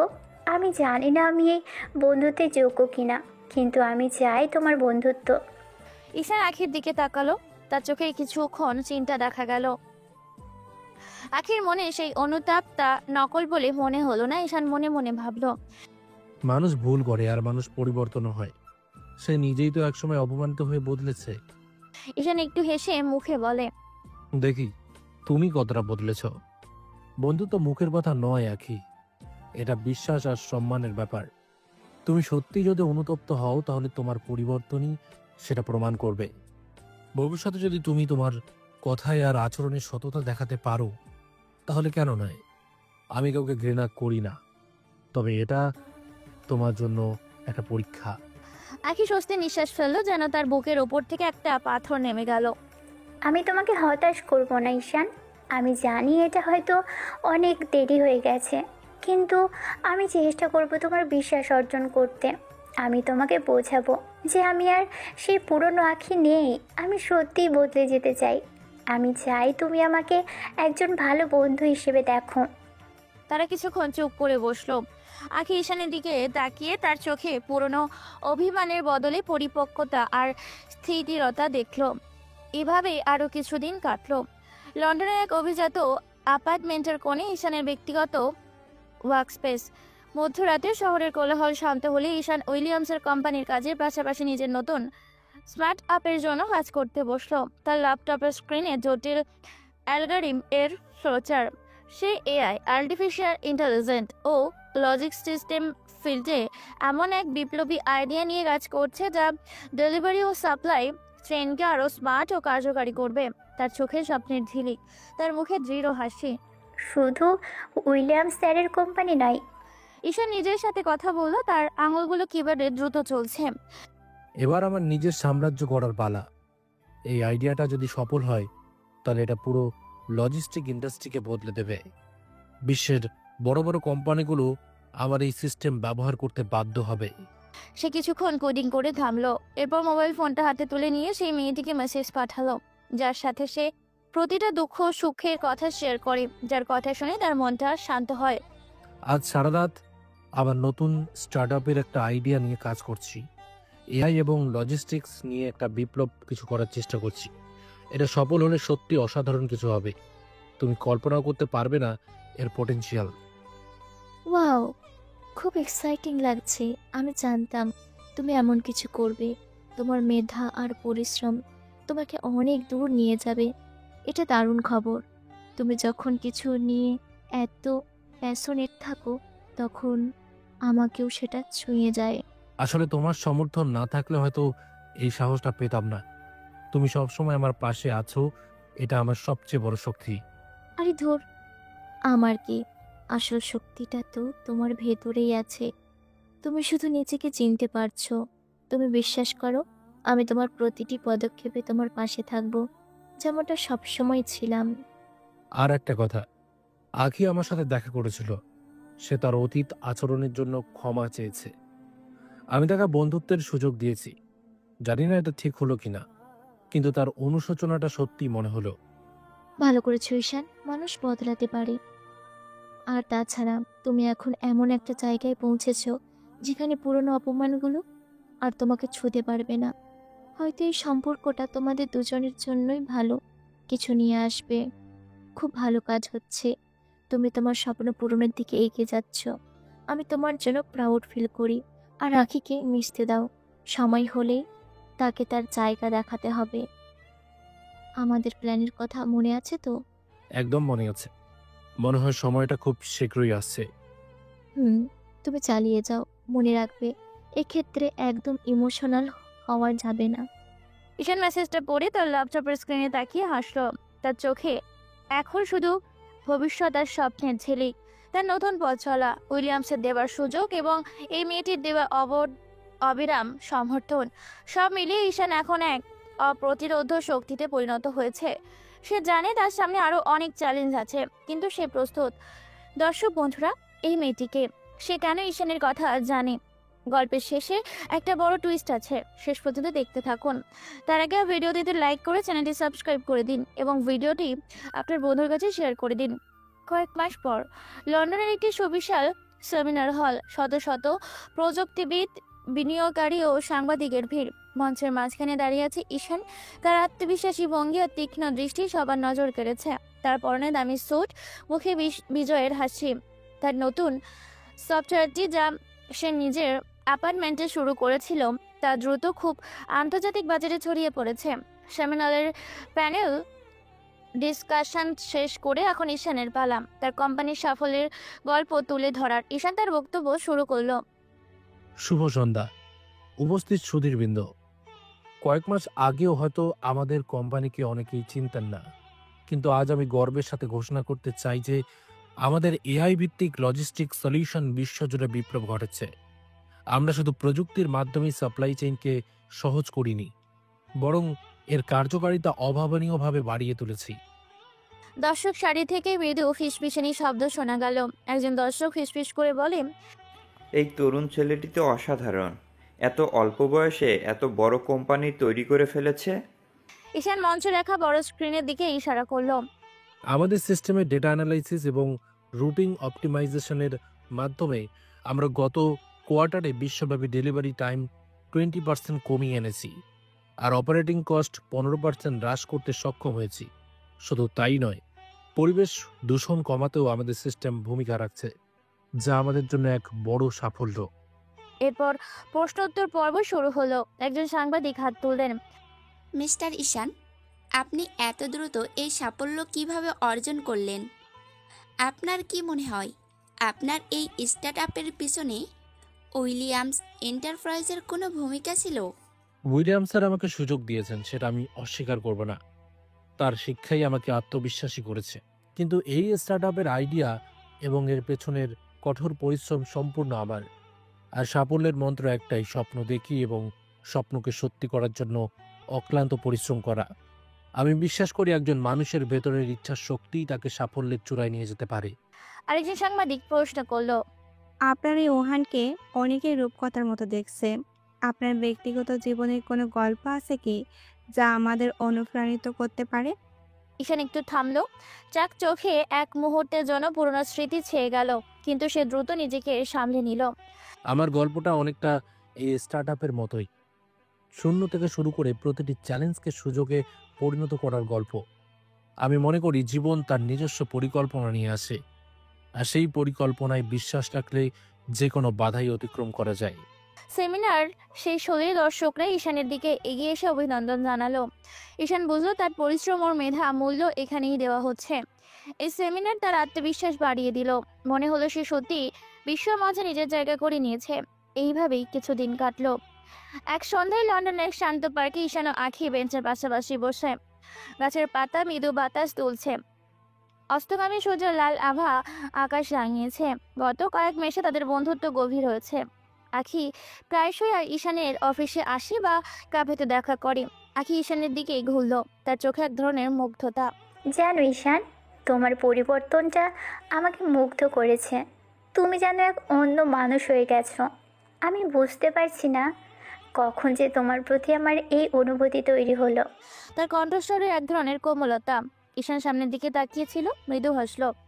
মানুষ বদলে যায় আঁখি, সময়ের সাথে সাথে পরিস্থিতি মানুষকে বদলাতে বাধ্য করে। আর তুমিও তো বদলে গেছো। কিন্তু তুমি তো সাধারণভাবে বদলে গেছো। আঁখি ঈশানের হাত ধরে বলল, তুমি শূন্য থেকে শুরু করে এত উপরে উঠেছো, সেটা দেখা আমার জন্য একটা অনুপ্রেরণা। আমি সারা দিন তোমার কথা ভাবি। তুমি কি আমার অনুভূতিটা বুঝতে পারছো? আমি কি বলতে চাইছি? আমি তোমাকে আঁখি ইতস্তত করলো। ঈশান স্মিত হেসে আঁখির দিকে তাকালো। তার চোখে এক ধরনের গভীরতা, কিন্তু সেখানে আঁখির জন্য ভালোবাসার কোনো স্পষ্ট ইঙ্গিত ছিল না, বরং অন্য কিছুর ছায়া ছিল। আমি বুঝি আঁখি, আমি তোমার অনুভূতিটি বুঝতে পারি। আমি জানি আমি অতীতে তোমার সাথে অনেক খারাপ ব্যবহার করেছি। আমি সেটার জন্য সব সময় অনুতপ্ত।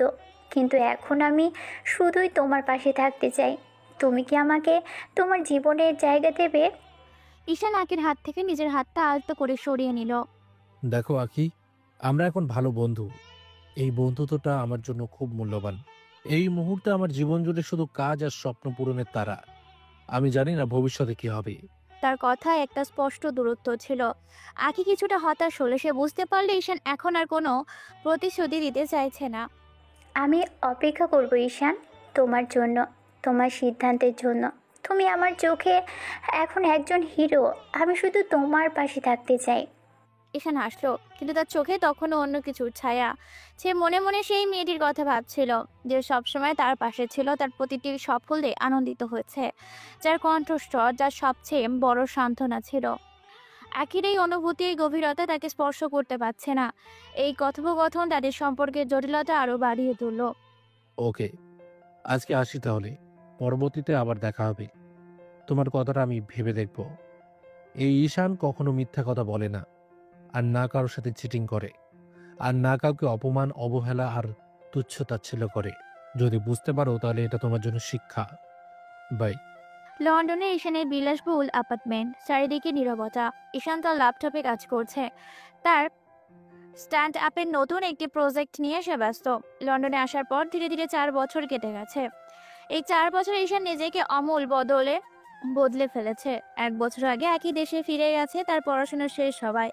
হঠাৎ ঈশানের ফোন বেজে উঠল। স্ক্রিনে অপরিচিত একটি নাম্বার। সে ফোনটা ধরলো। হ্যালো, ঈশান বলছো? ফোনের অপর প্রান্ত থেকে একজন দূর সম্পর্কের আত্মীয়র কণ্ঠস্বর শোনা গেল, তাতে উদ্বেগ স্পষ্ট। হ্যাঁ, আমি ঈশান। কে বলছেন? ঈশান কিছুটা অবাক হলো, কারণ এই নাম্বার থেকে সাধারণত ফোন আসে না। আমি তোর মামাতো ভাই ফাহিম। বিশ্বাস করবি না কি হয়েছে ঈশান, তোর মা খুব অসুস্থ। গত কয়েকদিন ধর হাসপাতালে ভর্তি। ডাক্তাররা বলছে এই অবস্থা খুব একটা ভালো না। ঈশান স্তব্ধ হয়ে গেল। তার হাত থেকে ল্যাপটপ প্রায় পড়েই যাচ্ছিল। কি বলছিস? মা অসুস্থ? কি হয়েছে মার? আমাকে কেন আগে জানানো হয়নি? আর তোর বাবাও তো দেউলে হয়ে গেছে রে ঈশান। সব কিছু হারিয়েছে, ব্যবসায় বিশাল লস হয়েছে, অনেক ঋণ হয়ে গেছে। আর তোর বড় ভাই রিজওয়ানও তো নেই, সে সব টাকা পয়সা নিয়ে বিদেশে পলাতক। শুনলাম সে নাকি অনেক মানুষের টাকা মেরেছে, তাই আত্মগোপন চলে গেছে। ঈশান চেয়ারে ধপ করে বসে পড়লো, তার মাথা ঘুরছে। বাবা দেউলিয়া, রিজওয়ান পলাতক, এসব কি বলছিস তুই? কিভাবে এটা সম্ভব? সব শেষ হয়ে গেছে রে ভাই। তোর বাবা তো এখন প্রায় পথে বসেছে, মা এই ধাক্কা সামলাতে পারেনি, তাই অসুস্থ হয়ে পড়েছে। অতীতের অপমান তার ছিল সবকিছু ঈশানের চোখের সামনে ভেসে উঠল। যে পরিবার আমাকে ফেলে দিয়েছিল, যে পরিবারের কাছে আমি ছিলাম বোঝা, আজ তারাই বিপদে। তার মনে প্রথমটার একটাই মিশ্র অনুভূতি হলো, কিছুটা কষ্ট, কিছুটা ক্ষোভ, কিন্তু কিছুক্ষণের মধ্যেই পরিবারের প্রতি এক ধরনের টান অনুভব করলো। যতই হোক, তারা তো তার জন্মদাতা। আমি আসছি, তুই শুধু মায়ের খেয়াল রাখ, আমি আসছি। ফোনটা রেখে ঈশান কিছুক্ষণ চুপ করে বসে রইল। তার মনে এক তীব্র ঝড় বয়ে গেল। এতদিনের সব সাফল্য যেন এক মুহূর্তে অর্থহীন মনে হলো। এই খারাপ খবরটাকে লন্ডনে বিলাসবহুল জীবন থেকে আবার বাংলাদেশের বাস্তবে ফিরিয়ে আনলো। পরদিন সকালে লন্ডনের আকাশে সকালের আলো সবে ফুটেছে। ঈশান তার অফিসের ব্যক্তিগত চেম্বারে বসে আছে। তার মুখটা চিন্তায় মলিন। সে দেশে ফিরে যাওয়ার সিদ্ধান্ত নিয়েছে। উইলিয়ামস এন্টারপ্রাইজের সহ সিইও পদ, আমার গড়ে তোলা সফল স্টার্টআপ, সব ফেলে আমাকে এখন বাংলাদেশে ফিরতে হবে। সে মোবাইলটা হাতে নিল, আখিকে ফোন করলো। হাই ঈশান, কেমন আছো? তোমার ফোন পেয়ে আমি তো অবাক। লন্ডনে সব ঠিক আছে তো? আমি ঠিক আছি আকি, আসলে তোমাকে একটা কথা বলার জন্য ফোন করেছি। আমি দেশে ফিরছি। আখি বিস্মিত হলো। তুমি দেশে ফিরছো ঈশান? এত বড় কোম্পানি ফেলে? তোমার স্টার্টআপ তো এখন আন্তর্জাতিকভাবে পরিচিত, কেন হঠাৎ এই সিদ্ধান্ত? হ্যাঁ, মা খুব অসুস্থ, আর আমার বাবাও দেউলিয়া হয়ে গেছেন, রেজওয়ানও নেই। আমার মনে হয় এই মুহূর্তে আমার পরিবারের পাশে থাকাটা খুব জরুরি। আখি কিছুক্ষণ চুপ করে রইল, তারপর তার কণ্ঠস্বর এক ধরনের মুগ্ধতা শোনা গেল। আমিও তো কিছুদিন আগেই দেশে ফিরলাম। কাজ খুঁজতে খুঁজতেই শুনলাম তুমি নাকি এখন বাংলাদেশের সবচেয়ে বড় প্রযুক্তি বিনিয়োগকারী। তোমার কোম্পানি নাকি বাংলাদেশে বিশাল ইনভেস্টমেন্ট করতে যাচ্ছে। ঈশান মৃদু হাসল। আমি শুধু পরিবারের পাশে দাঁড়াতে নয়, দেশের জন্যও কিছু করতে চাই। এখন সময় এসেছে আমার জ্ঞান আর অভিজ্ঞতাকে কাজে লাগানোর। অবিশ্বাস্য, আমি ভাবতেও পারিনি তুমি এত বড় কিছু করবে। তুমি সত্যি অসাধারণ ঈশান, আমি তোমার জন্য গর্বিত। তাহলে দেখা হবে দেশে। আমার খুব ইচ্ছে করছে তোমার সাথে দেখা করতে। হ্যাঁ, দেখা হবে দেশে। আমি জানি না ঠিক কবে পৌঁছাবো, কিন্তু পৌঁছানোর পরেই তোমাকে জানাবো। ফোনটা রেখে ঈশান জানালা দিয়ে লন্ডনের ব্যস্ত শহরের দিকে তাকালো। তার চোখে তখন কোনো ক্লান্তি নেই, আছে এক দৃঢ় সংকল্প। সে জানে এই ফেরা শুধু পরিবারের কাছে ফেরা নয়, এটি তার জীবনের এক নতুন অধ্যায়ের সূচনা, যেখানে তার অতীতের অপমানিত জীবনের হিসেব চুকিয়ে দেওয়ার সুযোগ আসবে। ঢাকায় হযরত শাহজাহান আন্তর্জাতিক বিমানবন্দরের প্রাইভেট জেটে টার্নি নামে দুপুর গড়িয়ে বিকেল। লন্ডনের সাফল্য ও বিলাসবহুল জীবন ছেড়ে ঈশান ফিরে এসেছে নিজ দেশে, যেখান থেকে তাকে একদিন প্রায় শূন্য হাতে বিতাড়িত করা হয়েছিল। প্রাইভেট জেট থেকে নেমে এলো সে, পরনে দামি ইতালিয়ান স্যুট, হাতে হালকা চামড়ার ব্যাগ, মুখে কষ্টের ছাপ নেই, বরং এক দৃঢ়তা। বিমানবন্দরে তাকে রিসিভ করতে কেউ নেই, যেমনটা লন্ডনে যাওয়ার দিনও ছিল না। সে ধীর পায়ে টার্মিনালের বাইরে গেল। একটি কালো মার্সিডিজ তার সামনে এসে থামলে সে চুপচাপ উঠে বসল। শীততাপ নিয়ন্ত্রিত গাড়িতে স্বস্তির নিঃশ্বাস ফেলল ঈশান। গাড়ি ঢাকার ব্যস্ত রাস্তা থেকে ছুটে শুরু করেছে। সে মোবাইল ফোন বের করে সেই পরিচিত নাম্বারে কল করলো, যার কণ্ঠস্বর বড় ভরসার। হ্যালো, তুমি কি বাংলাদেশে পৌঁছেছো মিস্টার ঈশান? ফোনের অপর প্রান্ত থেকে মিষ্টি কণ্ঠস্বর ভেসে এলো, তাতে এক ধরনের দুষ্টুমি মেশানো উদ্বেগ। জি ম্যাডাম, এইমাত্র এসে জেট থেকে নেমে গাড়িতে চড়লাম। ওয়েলকাম টু বাংলাদেশ মিস্টার ঈশান। আমি তো ভেবেছিলাম তুমি হয়তো প্রাইভেট জেট থেকে নেমে সোজা কোনো 5তলা হোটেলে চলে যাবে আর আমাকে ভুলেই যাবে। ঈশান মৃদু হাসল। ওয়েলকাম টু বাংলাদেশ, এটা ঠিক আছে, কিন্তু মিস্টার ঈশান, এই বুঝি তোমার আদব কায়দা? এতদিন পর দেশে ফিরলাম আর তুমি শুধু মিস্টার ঈশান বলে সম্বোধন করছো? মেয়েটি হাসলো, তার হাসিতে যেন সব ক্লান্তি দূর হয়ে যায়। কি করব? তুমি তো এখন একজন আন্তর্জাতিক বিজনেস ম্যাগনেট। তোমাকে কি আর নাম ধরে ডাকার সাহস হয়?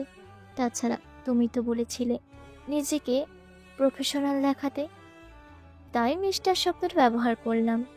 ধন্যবাদ, কিন্তু বিশ্বাস করো এই মিস্টার ঈশানের চেয়ে তোমার নাম ধরে ডাকাটা আমার কাছে অনেক বেশি আপন মনে হয়।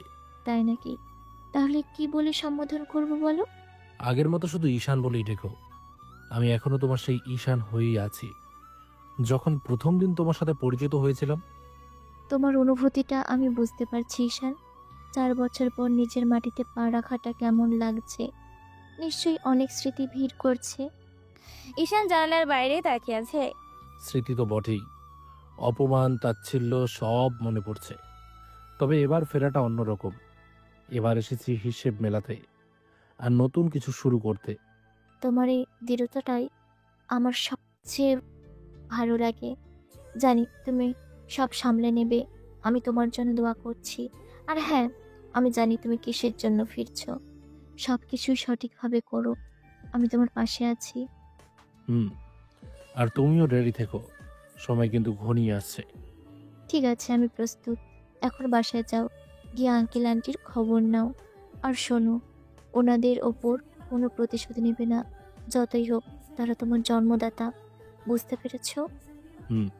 এখন রাখছি, পরে আবার কথা হবে। ঈশান তার ফোনটা বুকের কাছে নিয়ে গভীর শ্বাস ফেলল। এই কণ্ঠস্বর তার সবচেয়ে বড় শক্তি। এই ফেরার পথে তার পাশে কেউ না থাকলেও এই অদৃশ্য সমর্থন তার যেন আরো বেশি আত্মবিশ্বাসী করে তুলল। গাড়ি সে থামলে ঈশানের পুরনো বাড়ির সামনে। এক সময়ের জমজমাট বাড়ি এখন জীর্ণ মলিন। দেওয়ালের পলেস্তারা খসে পড়েছে, বাগানে আগাছাই ভরে গেছে। ঈশান গাড়ি থেকে নেমে ধীর পায়ে বাড়ির দরজায় এসে দাঁড়ালো। তার বুকে একটা চাপা ব্যথা অনুভব হলো। সে কলিং বেল টিপল। কিছুক্ষণ পর দরজা খুললেন বাড়ির পুরনো কাজের লোক রহিম চাচা। ঈশানকে দেখে চোখ ছানা বড় হয়ে গেল। বাবা ঈশান, তুমি তুমি ফিরে আসছো? আমি তো বিশ্বাসই করতে পারছি না। কবে ফিরলে বাবা? ঈশান মৃদু হাসলো। হ্যাঁ, চাচা ফিরে এসেছে। বাবা মা কোথায়? ভেতরে আছেন বাবা। চলো ভেতরে চলো। তারা তো খুবই অসুস্থ, চিন্তায় চিন্তায় তো শুকাইয়া গেছেন। ঈশান ভেতরে প্রবেশ করলো। ড্রয়িং রুমের সোফায় তার বাবা মা বসে আছে। তাদের মুখে ক্লান্তি আর দুশ্চিন্তার ছাপ স্পষ্ট। মায়ের শরীর দুর্বল, চোখ দুটো বসে গেছে। বাবাও কেমন চুপচাপ মাথা নিচু করে বসে আছেন। তাদের চারপাশে একটা হতাশার আচ্ছা প্রতিবেদ। মা, বাবা? ঈশান কোমল কণ্ঠে ডাকলো। মা দুর্বল কণ্ঠে মাথা তুলে তাকালেন। তার চোখে অবিশ্বাসের ঘোর। ঈশান? তার কণ্ঠস্বর এতটাই ক্ষীণ যে মনে হলো যেন এটা দীর্ঘশ্বাস। বাবা চোখ তুলে তাকালেন। ঈশানকে দেখে তিনি স্তম্ভিত। ঈশান, তুই তুই ফিরে এসেছিস? আমরা তো ভাবিনি তুই আর ফিরবি।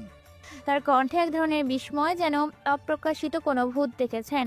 ঈশান তাদের দিকে এগিয়ে এলো। হ্যাঁ বাবা, আমি ফিরে এসেছি। আমি জানি আপনারা খুব খারাপ সময়ের মধ্যে দিয়ে যাচ্ছেন, কিন্তু আমি এসেছি আপনাদের পাশে থাকার জন্য। মা ঈশানের দিকে অবাক হয়ে তাকিয়ে রইলেন। তুমি তুমি কিভাবে জানলে এসব?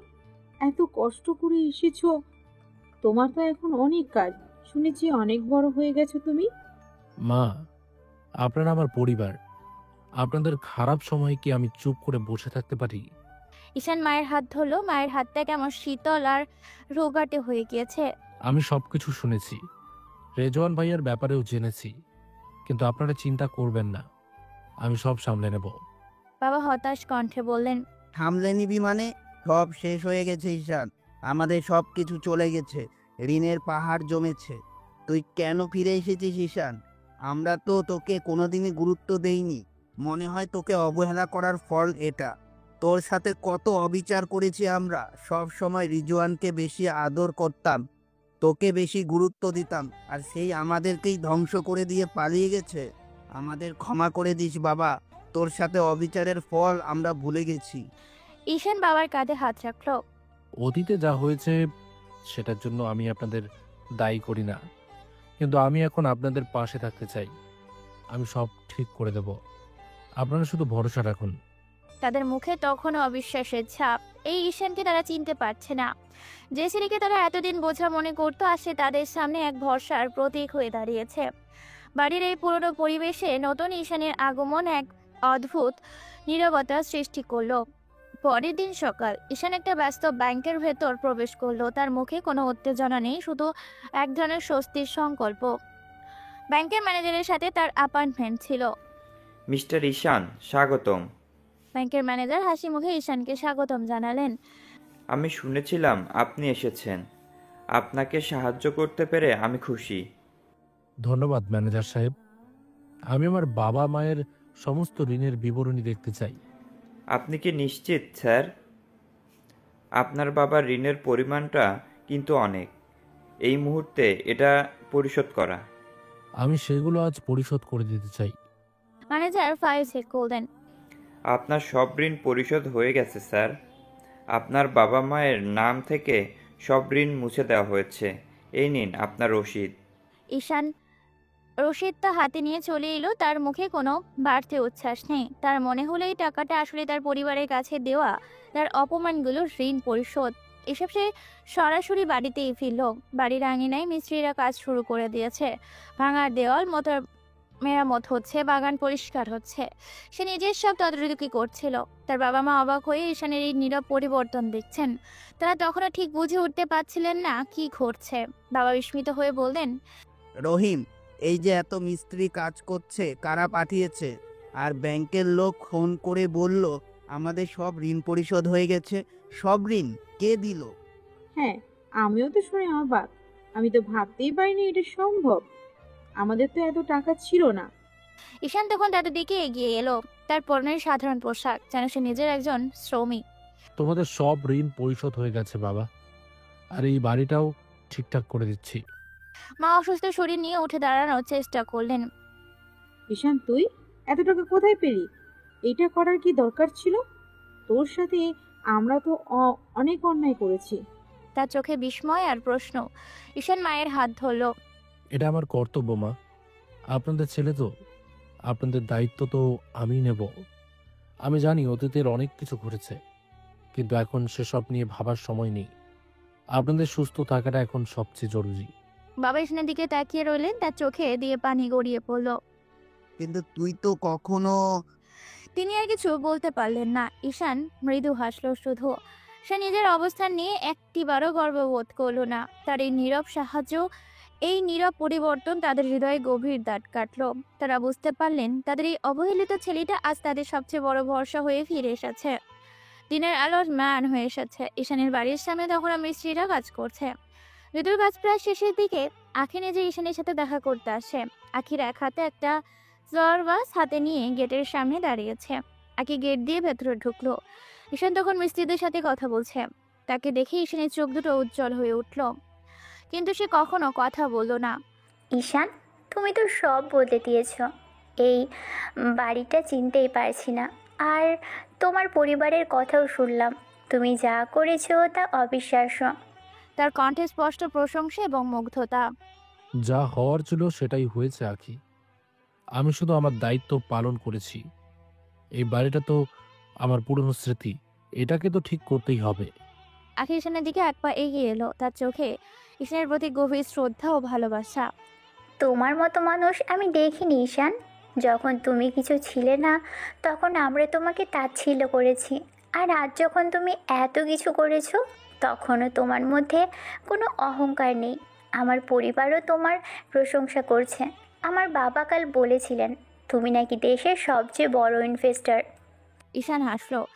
এসব কথার কথা আখি। আমি শুধু নিজের কাজটা করে যাচ্ছি, আর তোমার পরিবার যদি প্রশংসা করে থাকে তাতে আমার কিছু যায় আসে না। আমি জানি আমি কি। আমি জানি তুমি এখনও আমার উপর রাগ করে আছো, কিন্তু আমি সত্যি বদলে গেছি ঈশান। আমি এখন তোমাকে সম্পূর্ণ অন্য চোখে দেখি। আমার মনে হয় আমি তোমাকে। সে বলতে গিয়েও থেমে গেল।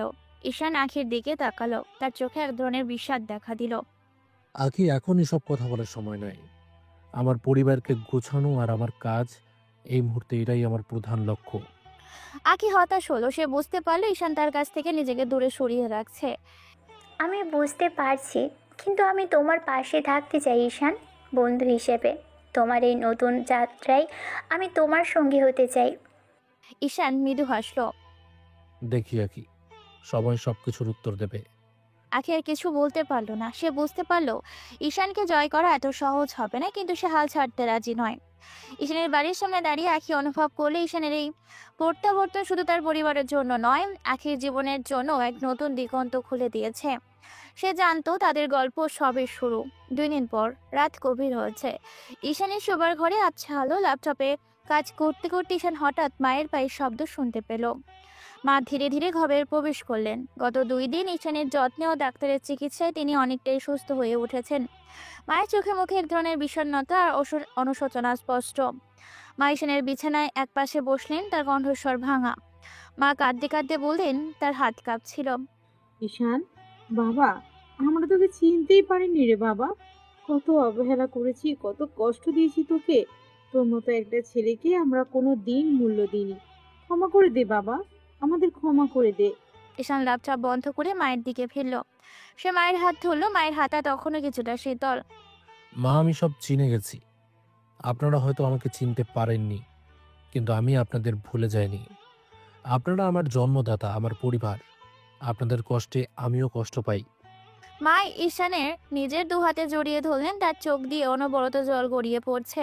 তুই যখন ছোট ছিলি, তোর ভাই রিজওয়ানকে সব সময় ভালো বলতাম, আর তোকে বলতাম তুই নাকি খ্যাত, কিছু করতে পারবি না। সেই সব কথা মনে পড়লে আমার বুক ফেটে যায় ঈশান। তোর সেই মুখের মলিন হাসিটা আমি ভুলতে পারি না। তুই আমাদের ক্ষমা করেছিস বাবা? ঈশান দীর্ঘশ্বাস ফেলল। তার মনে সেই পুরনো দিনের কথাগুলো ভেসে উঠল, যখন সে দিনের পর দিন অবহেলায় বড় হয়েছে। হ্যাঁ মা, ক্ষমা করেছি। তবে একটা কথা বলতে চাই, আমি আমার মতো করে বাঁচব, আমার নিজের সিদ্ধান্ত নিয়ে চলব। আপনারা আমার জীবনের পথে আর কোনো হস্তক্ষেপ করবেন না।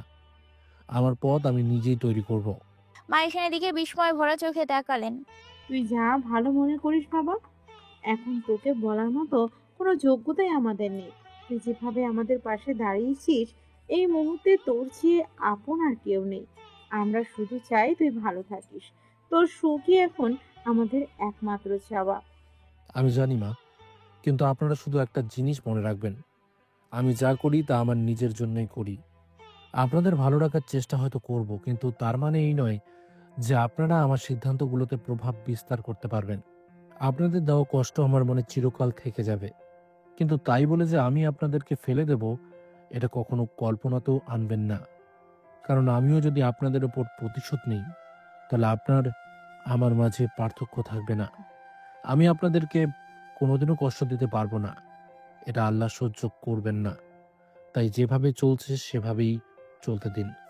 মা মাথা নিচু করে রইলেন। তিনি বুঝতে পারছিলেন এই নতুন ঈশানকে তারা আগের মতো আর কোনো আদেশ দিতে পারবেন না। তাদের অবহেলা তাকে এতটাই দূরে ঠেলে দিয়েছে। আমরা তোর উপর কোনো চাপ দেব না বাবা। শুধু তোর ভালোবাসা আর পাশে থাকাটাই এখন আমাদের কাছে সব। এই কথাগুলো যদি আমি সফল হওয়ার আগে বলতেন, তাহলে আমি খুশি হতাম। আমি দুঃখিত মা, আপনার এই কথাতে আমি খুশি হইনি, আবার কষ্টও পাইনি। ঈশান মায়ের হাত ধরে রইল। তার চোখে এক ধরনের দৃঢ়তা, যা প্রমাণ করছিল তার সিদ্ধান্ত অটল। মুহূর্তটুকু তাদের ভাঙা সম্পর্ককে নতুন করে জোড়া লাগানোর ইঙ্গিত দিচ্ছে। পরদিন দুপুরে ঈশানের বাড়ির ড্রয়িং রুমে এক অপ্রকাশিত অতিথির দল এসে হাজির। আখির বাবা মা আখি নিজে এসেছে। ড্রয়িং রুমটা এখন পরিষ্কার পরিচ্ছন্ন। ঈশানের মা বাবাও ড্রয়িং রুমে বসে আছেন, তাদের মুখে এক ধরনের অনিশ্চয়তা। আখির বাবা মা, যিনি একজন প্রভাবশালী ব্যবসায়ী, সবাই আরাম করে বসলেন। তার চোখে ঈশানের প্রতি এক ধরনের সমীহ। ঈশান বাবা, তুমি এখন সমাজের গর্ব। তোমার নাম এখন সারা বাংলাদেশে ছড়িয়ে পড়েছে। তোমার এই উত্থান দেখে আমরা মুগ্ধ। আমি আজ তোমার কাছে এসেছি একটা বিশেষ প্রস্তাব নিয়ে। আমরা আখির জন্য তোমার মতো ছেলেই খুঁজছিলাম। তোমার মতো একজন সফল, প্রতিভাবান আর উদার ছেলে পাওয়ার ভাগ্যের ব্যাপার। আখির মা ঈশানের দিকে হাসি মুখে তাকালেন। আমাদের আখি আর তুমি একে অপরের জন্য তৈরি। আখি তোমার কলেজ জীবনের বন্ধু। তোমাদের মধ্যেও একটা বোঝাপড়া আছে। আমরা চাই তোমরা দুজন বিয়ে করো। আমাদের দুই পরিবার একত্রিত হলে দেশের সেরা পরিবার হবে। ঈশান শান্তভাবে তাদের কথা শুনছে, তার মুখে কোনো অভিব্যক্তি ছিল না। সে আখির দিকে তাকালো। আখি লজ্জানত মুখে ঈশানের দিকে তাকিয়েছিল, তার চোখে এক ধরনের আশা। ঈশান, তুমি কি রাজি? আমি জানি এটা হয়তো তোমার জন্য অপ্রত্যাশিত, কিন্তু আমি সত্যিই তোমাকে পছন্দ করি। লন্ডনে থাকতে তুমি আমাকে যে সুযোগ দিয়েছিলে তার জন্য আমি কৃতজ্ঞ। এখন আমি তোমার পাশে থাকতে চাই, তোমার স্ত্রী হিসেবে। ঈশান দীর্ঘশ্বাস ফেল। তার মনে এলো সেই দিনগুলোর কথা যখন আখি তাকে অপমান করত। সে মনে মনে হাসলো। ঈশান আখির দিকে তাকিয়ে তার মুখে এক রহস্যময় হাসি। অবশ্যই আমি রাজি। আখি এটা শুনে অবাক হয়, তার চোখ দুটো বড় হয়ে যায়। সে এমন উত্তর আশা করেনি, কারণ ঈশান লন্ডনে তার প্রতি ততটা আগ্রহ দেখায়নি। আখির বাবা মাও একে অপরের দিকে তাকিয়ে হাসলেন। তাদের প্রস্তাব গৃহীত হওয়ায় তারা বেশ খুশি। বাহ, এটা তো দারুণ খবর। আমি জানতাম তুমি বিচক্ষণ ছেলে। তাহলে আমরা দ্রুত বিয়ের তারিখ ঠিক করে ফেলি। যত দ্রুত সম্ভব তত ভালো।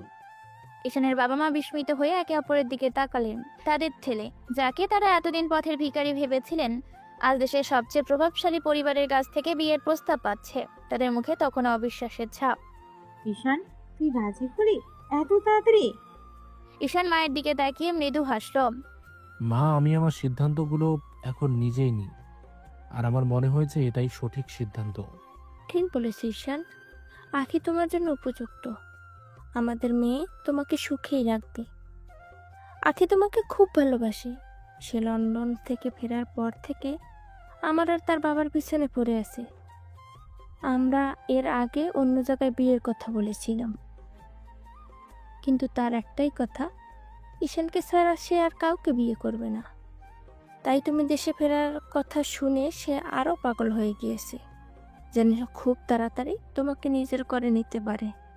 আখি ঈশানের দিকে তাকিয়ে হাসলো, তার চোখে বিজয়ীর হাসি। সে তো বুঝতে পারছিল না যে এই হ্যাঁর পিছনে ঈশানের অন্য কোনো উদ্দেশ্য লুকিয়ে আছে। এই দৃশ্যটি একটি নতুন খেলার শুরু, যেখানে ঈশানের মুখে থাকা রহস্যময় হাসিটার মূল বিষয়। আখির পরিবার চলে যাওয়ার পর সন্ধ্যা নেমে এসেছে। ঈশান তার বাড়ির বারান্দায় দাঁড়িয়ে আছে, হাতে মোবাইল ফোন। সে দ্রুত মেসেঞ্জারে একটা ভিডিও কল করলো সেই মেয়েটিকে, যার সাথে তার সত্যিকারের মনের কথাগুলো শেয়ার হয়। ঈশান ফোনে ফিসফিস করে বলে, সব প্ল্যান মতোই চলছে। তুমি আমার উপর বিশ্বাস রাখো। আমি যা করছি তা আমাদের জন্যই করছি। স্ক্রিনের অপর প্রান্তে মেয়েটি মিষ্টি মুখে ভেসে উঠল, তার চোখে এক ধরনের উদ্বেগ। আমি জানি ঈশান, আমি তোমার উপর ভরসা করি, কিন্তু আখির পরিবার থেকে বিয়ের প্রস্তাবটা তুমি রাজি হয়ে গেলে আর কতদিন অপেক্ষা করতে হবে? আমার খুব ভয় লাগছে ঈশান। ভয় পেও না, এটা প্ল্যানেরই একটা অংশ। এই প্ল্যানের বেশি অংশীদার তুমি, আর তুমি এখন ভয় পাচ্ছ। আখিকে শেষ ধাক্কাটা দিতে হবে, ওকে ওর প্রাপ্যটা বুঝিয়ে দিতে হবে। আর তুমি জানো আমি তোমাকে ছাড়া অন্য কাউকে ভালোবাসতে পারি না। তোমাকে ছাড়া আমার জীবন অসম্পূর্ণ। মেয়েটি দীর্ঘশ্বাস ফেলল। কিন্তু এই অভিনয়টা আমার জন্য খুব কঠিন হচ্ছে ঈশান। আমি জানি তুমি যা করছো সেটা একটা প্রতিশোধের জন্য, কিন্তু আমার ভয় হচ্ছে যদি কিছু ভুল হয়ে যায়, যদি তুমি আমাকে আর ভালোবাসতে না পারো। কি বলছো তুমি? আমার ভালোবাসা এত ঠুনকো নয়। তুমি আমার প্রথম এবং শেষ ভালোবাসা। তুমি সেই মেয়ে যে আমাকে অন্ধকারের মধ্যে আলো দেখিয়েছিল।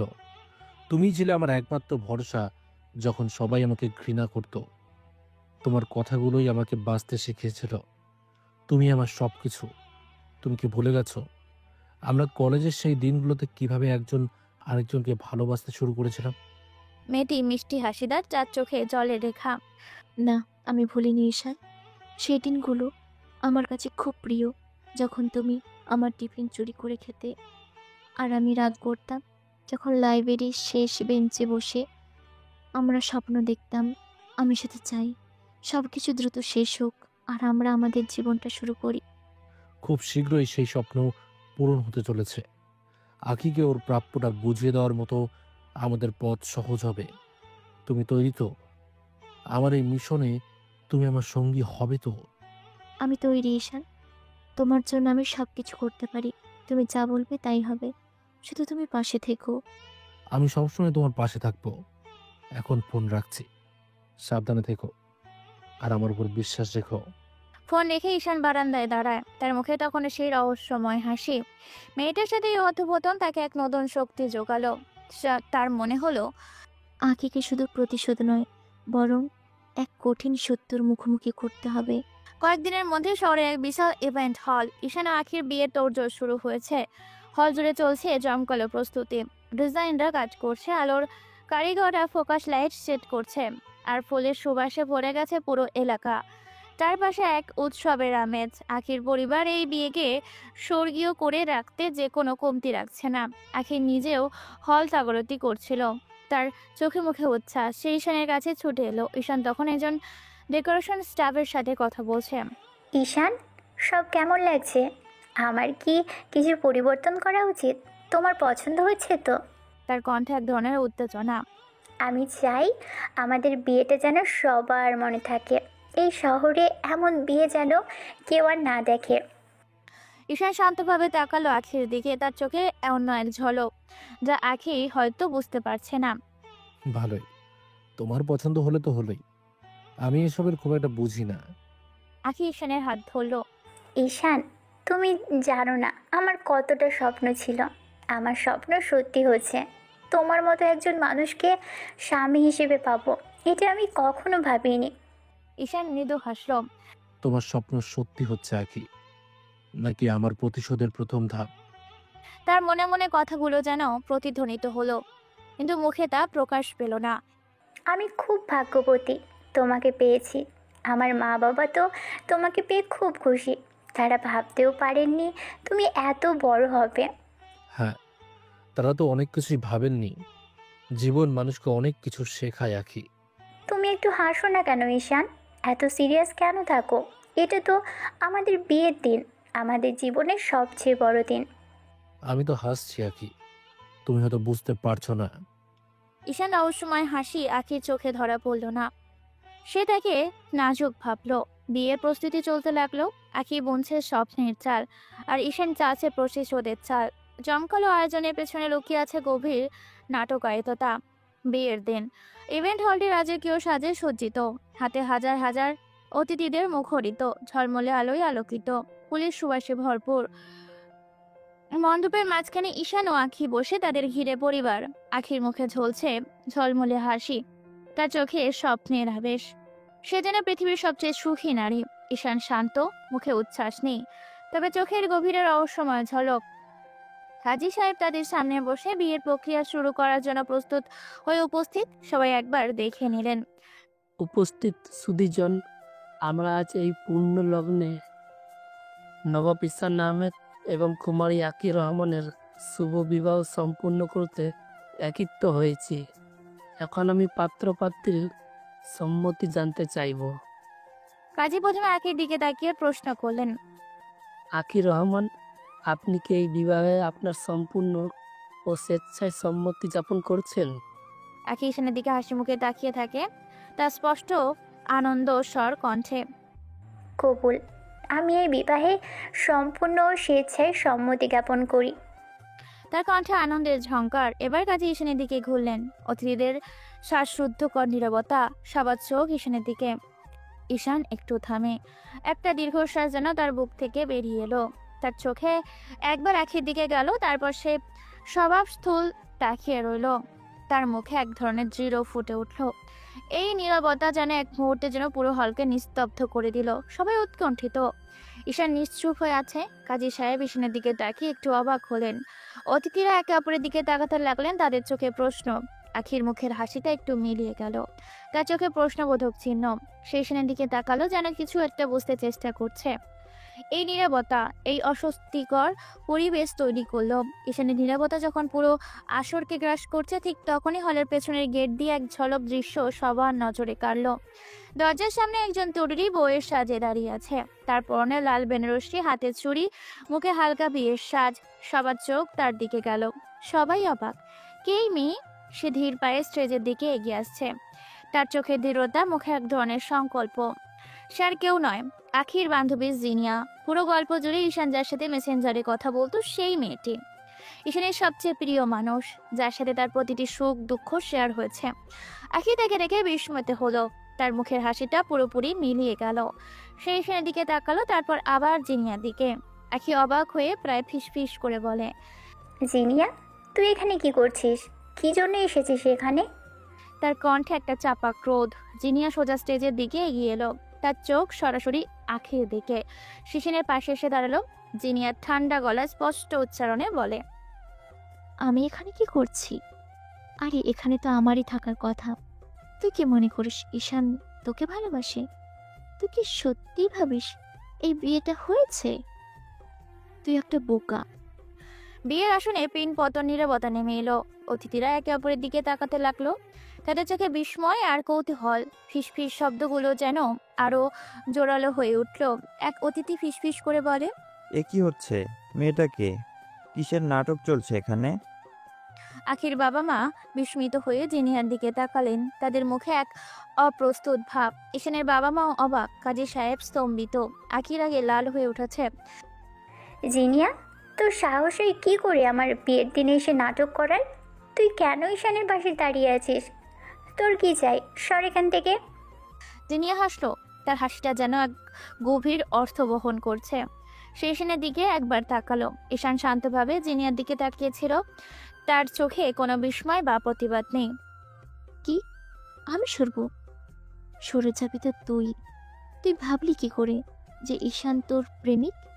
শোন, ঈশান আমাকে ভালোবাসে, আমি তার প্রেমিকা। আখির একে কাঁপছে, কিন্তু তার কণ্ঠে একটা ভয়ও স্পষ্ট।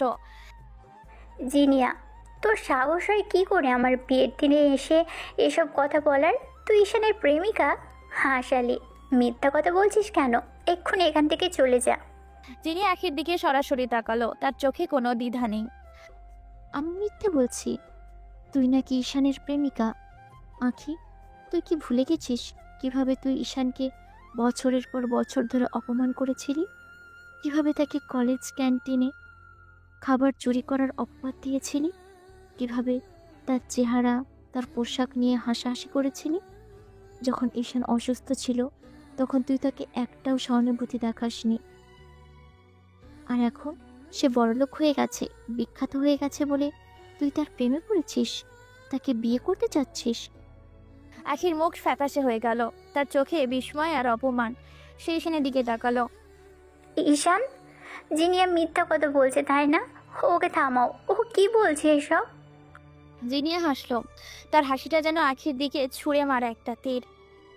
সত্যিটা এবার জান আখি, তুই যেটা ভালোবাসা ভাবছিস সেটা আসলে ঈশানের প্রতিশোধের পরিকল্পনা। ও তোর সাথে শুধু নাটক করেছে এতদিন, তোকে এমন একটা জায়গায় এনে দাঁড় করিয়েছে যেখানে তুই সবচেয়ে বেশি অপমানিত হবি। এই প্ল্যানটা ঈশান যখন লন্ডনে ছিল আর তুই তার সাথে ভাব জমাচ্ছিলি, তখন থেকেই আমরা এই দিনের জন্য প্রস্তুতি নিচ্ছিলাম। আর আমরা একজন আরেকজনকে ভালোবাসি সেই কলেজ লাইফ থেকে, যখন তুই তাকে অপমান করতিস। আখির বাবা মা উঠে দাঁড়ালেন, তাদের চোখে মুখে তীব্র অবিশ্বাস। এই মেয়ে, তুমি কিসের কথা বলছো? এটা একটা বিয়ে, এখানে নাটক হচ্ছে না। তুই এখনই এখান থেকে বের হয়ে যাও।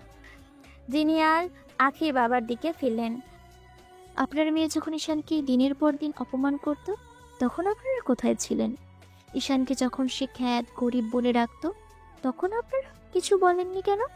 আর এখন ঈশান লন্ডনের টপ বিজনেসম্যান, কোটিপতি হয়েছে বলে আপনারা তাকে জামাই বানাতে যাচ্ছেন? লজ্জা করে না? আখি স্তম্ভিত হয়ে স্টেজে বসে রইল, তার চোখ দিয়ে অনবরত জল গড়িয়ে পড়ছে। সে বিশ্বাস করতে পারছিল না যা শুনছে। তার জীবনে এত বড় একটা অপমান হতে চলেছে সে ভাবতেও পারেনি। পুরো আসর জুড়ে অতিথিদের ফিসফিসানি তীব্রতর হয়ে উঠল। সবাই ঈশানের দিকে তাকাচ্ছে, তার অভিব্যক্তি বোঝার চেষ্টা করছে। জিনিয়ার কথা শেষ হবার পর পুরো বিয়ের হল পিনপতন নীরবতা। সবার চোখ ঈশানের দিকে। আখি তখনও স্তম্ভিত হয়ে বসে আছে, তার চোখ দিয়ে অঝরে পানি পড়ছে। তার পরিবার অপমানিত হয়ে ঈশানের দিকে তাকিয়ে আছে। মিস্টার ঈশান, এই মেয়েটি যা বলছে তার সত্যটা কতটুকু? আপনি কি এই বিয়েতে সত্যি সম্মতি দেন? ঈশান ধীরে উঠে দাঁড়ালো, তার চোখে কোনো ভয় নেই, কোনো দ্বিধা নেই, শুনো এক ধরনের দৃঢ় সংকল্প। সে জিনিয়ার দিকে তাকালো, জিনিয়া হাসি মুখে তার দিকে তাকিয়ে আছে, তার হাত ধরে। ঈশান দৃঢ় কণ্ঠে, তার কণ্ঠস্বর পুরো হল জুড়ে প্রতিধ্বনিত হলো। জিনিয়া সব সত্যি বলছে। একটি শব্দ যেন ব্রোমার মতো ফাটলো। পুরো আসর জুড়ে একটা চাপা গুঞ্জন শুরু হলো, যা দ্রুত কোলাহলে পরিণত হলো। আখির চোখ বড় হয়ে গেল, তার মুখটা ফ্যাকাশ হয়ে গেল। ঈশান আখির দিকে তাকালো। তার চোখে কোনো অনুশোচনা নেই, শুধু এক তীব্র দৃষ্টি। এই বিয়েটা ছিল আমার প্রতিশোধের অংশ। আখি, তোমার মনে আছে কিভাবে তুমি আমাকে কলেজ জীবনে অপমান করতে, কিভাবে আমার পোশাক নিয়ে, আমার গরিব অবস্থা নিয়ে হাসাহাসি করতে? মনে আছে ক্যান্টিনে যেদিন আমাকে খাবার চুরি করার অপবাদ দিয়েছিলে?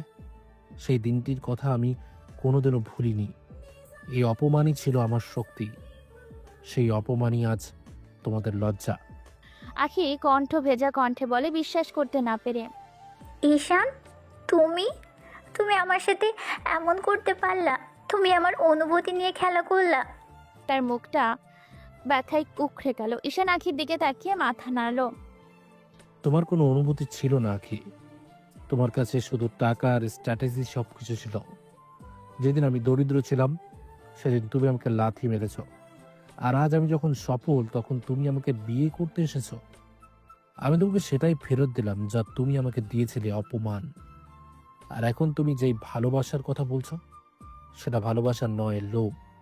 কারণ আজ আমি সফল বলে তুমি আমার সাথে সেই লন্ডন থেকে আজ অবধি আমার পেছনে আছো। আজ আমি সেই আগের ঈশানী যদি থাকতাম তাহলে এখনো তুমি আমাকে সেই নজরেই দেখতে।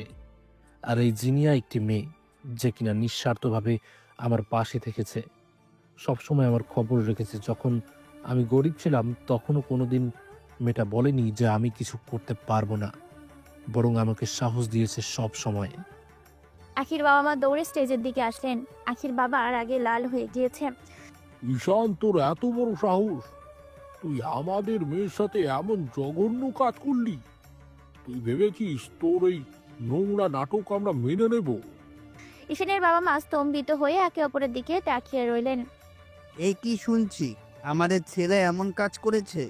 এই ঈশানকে তো আমরা চিনতেই পারছি না।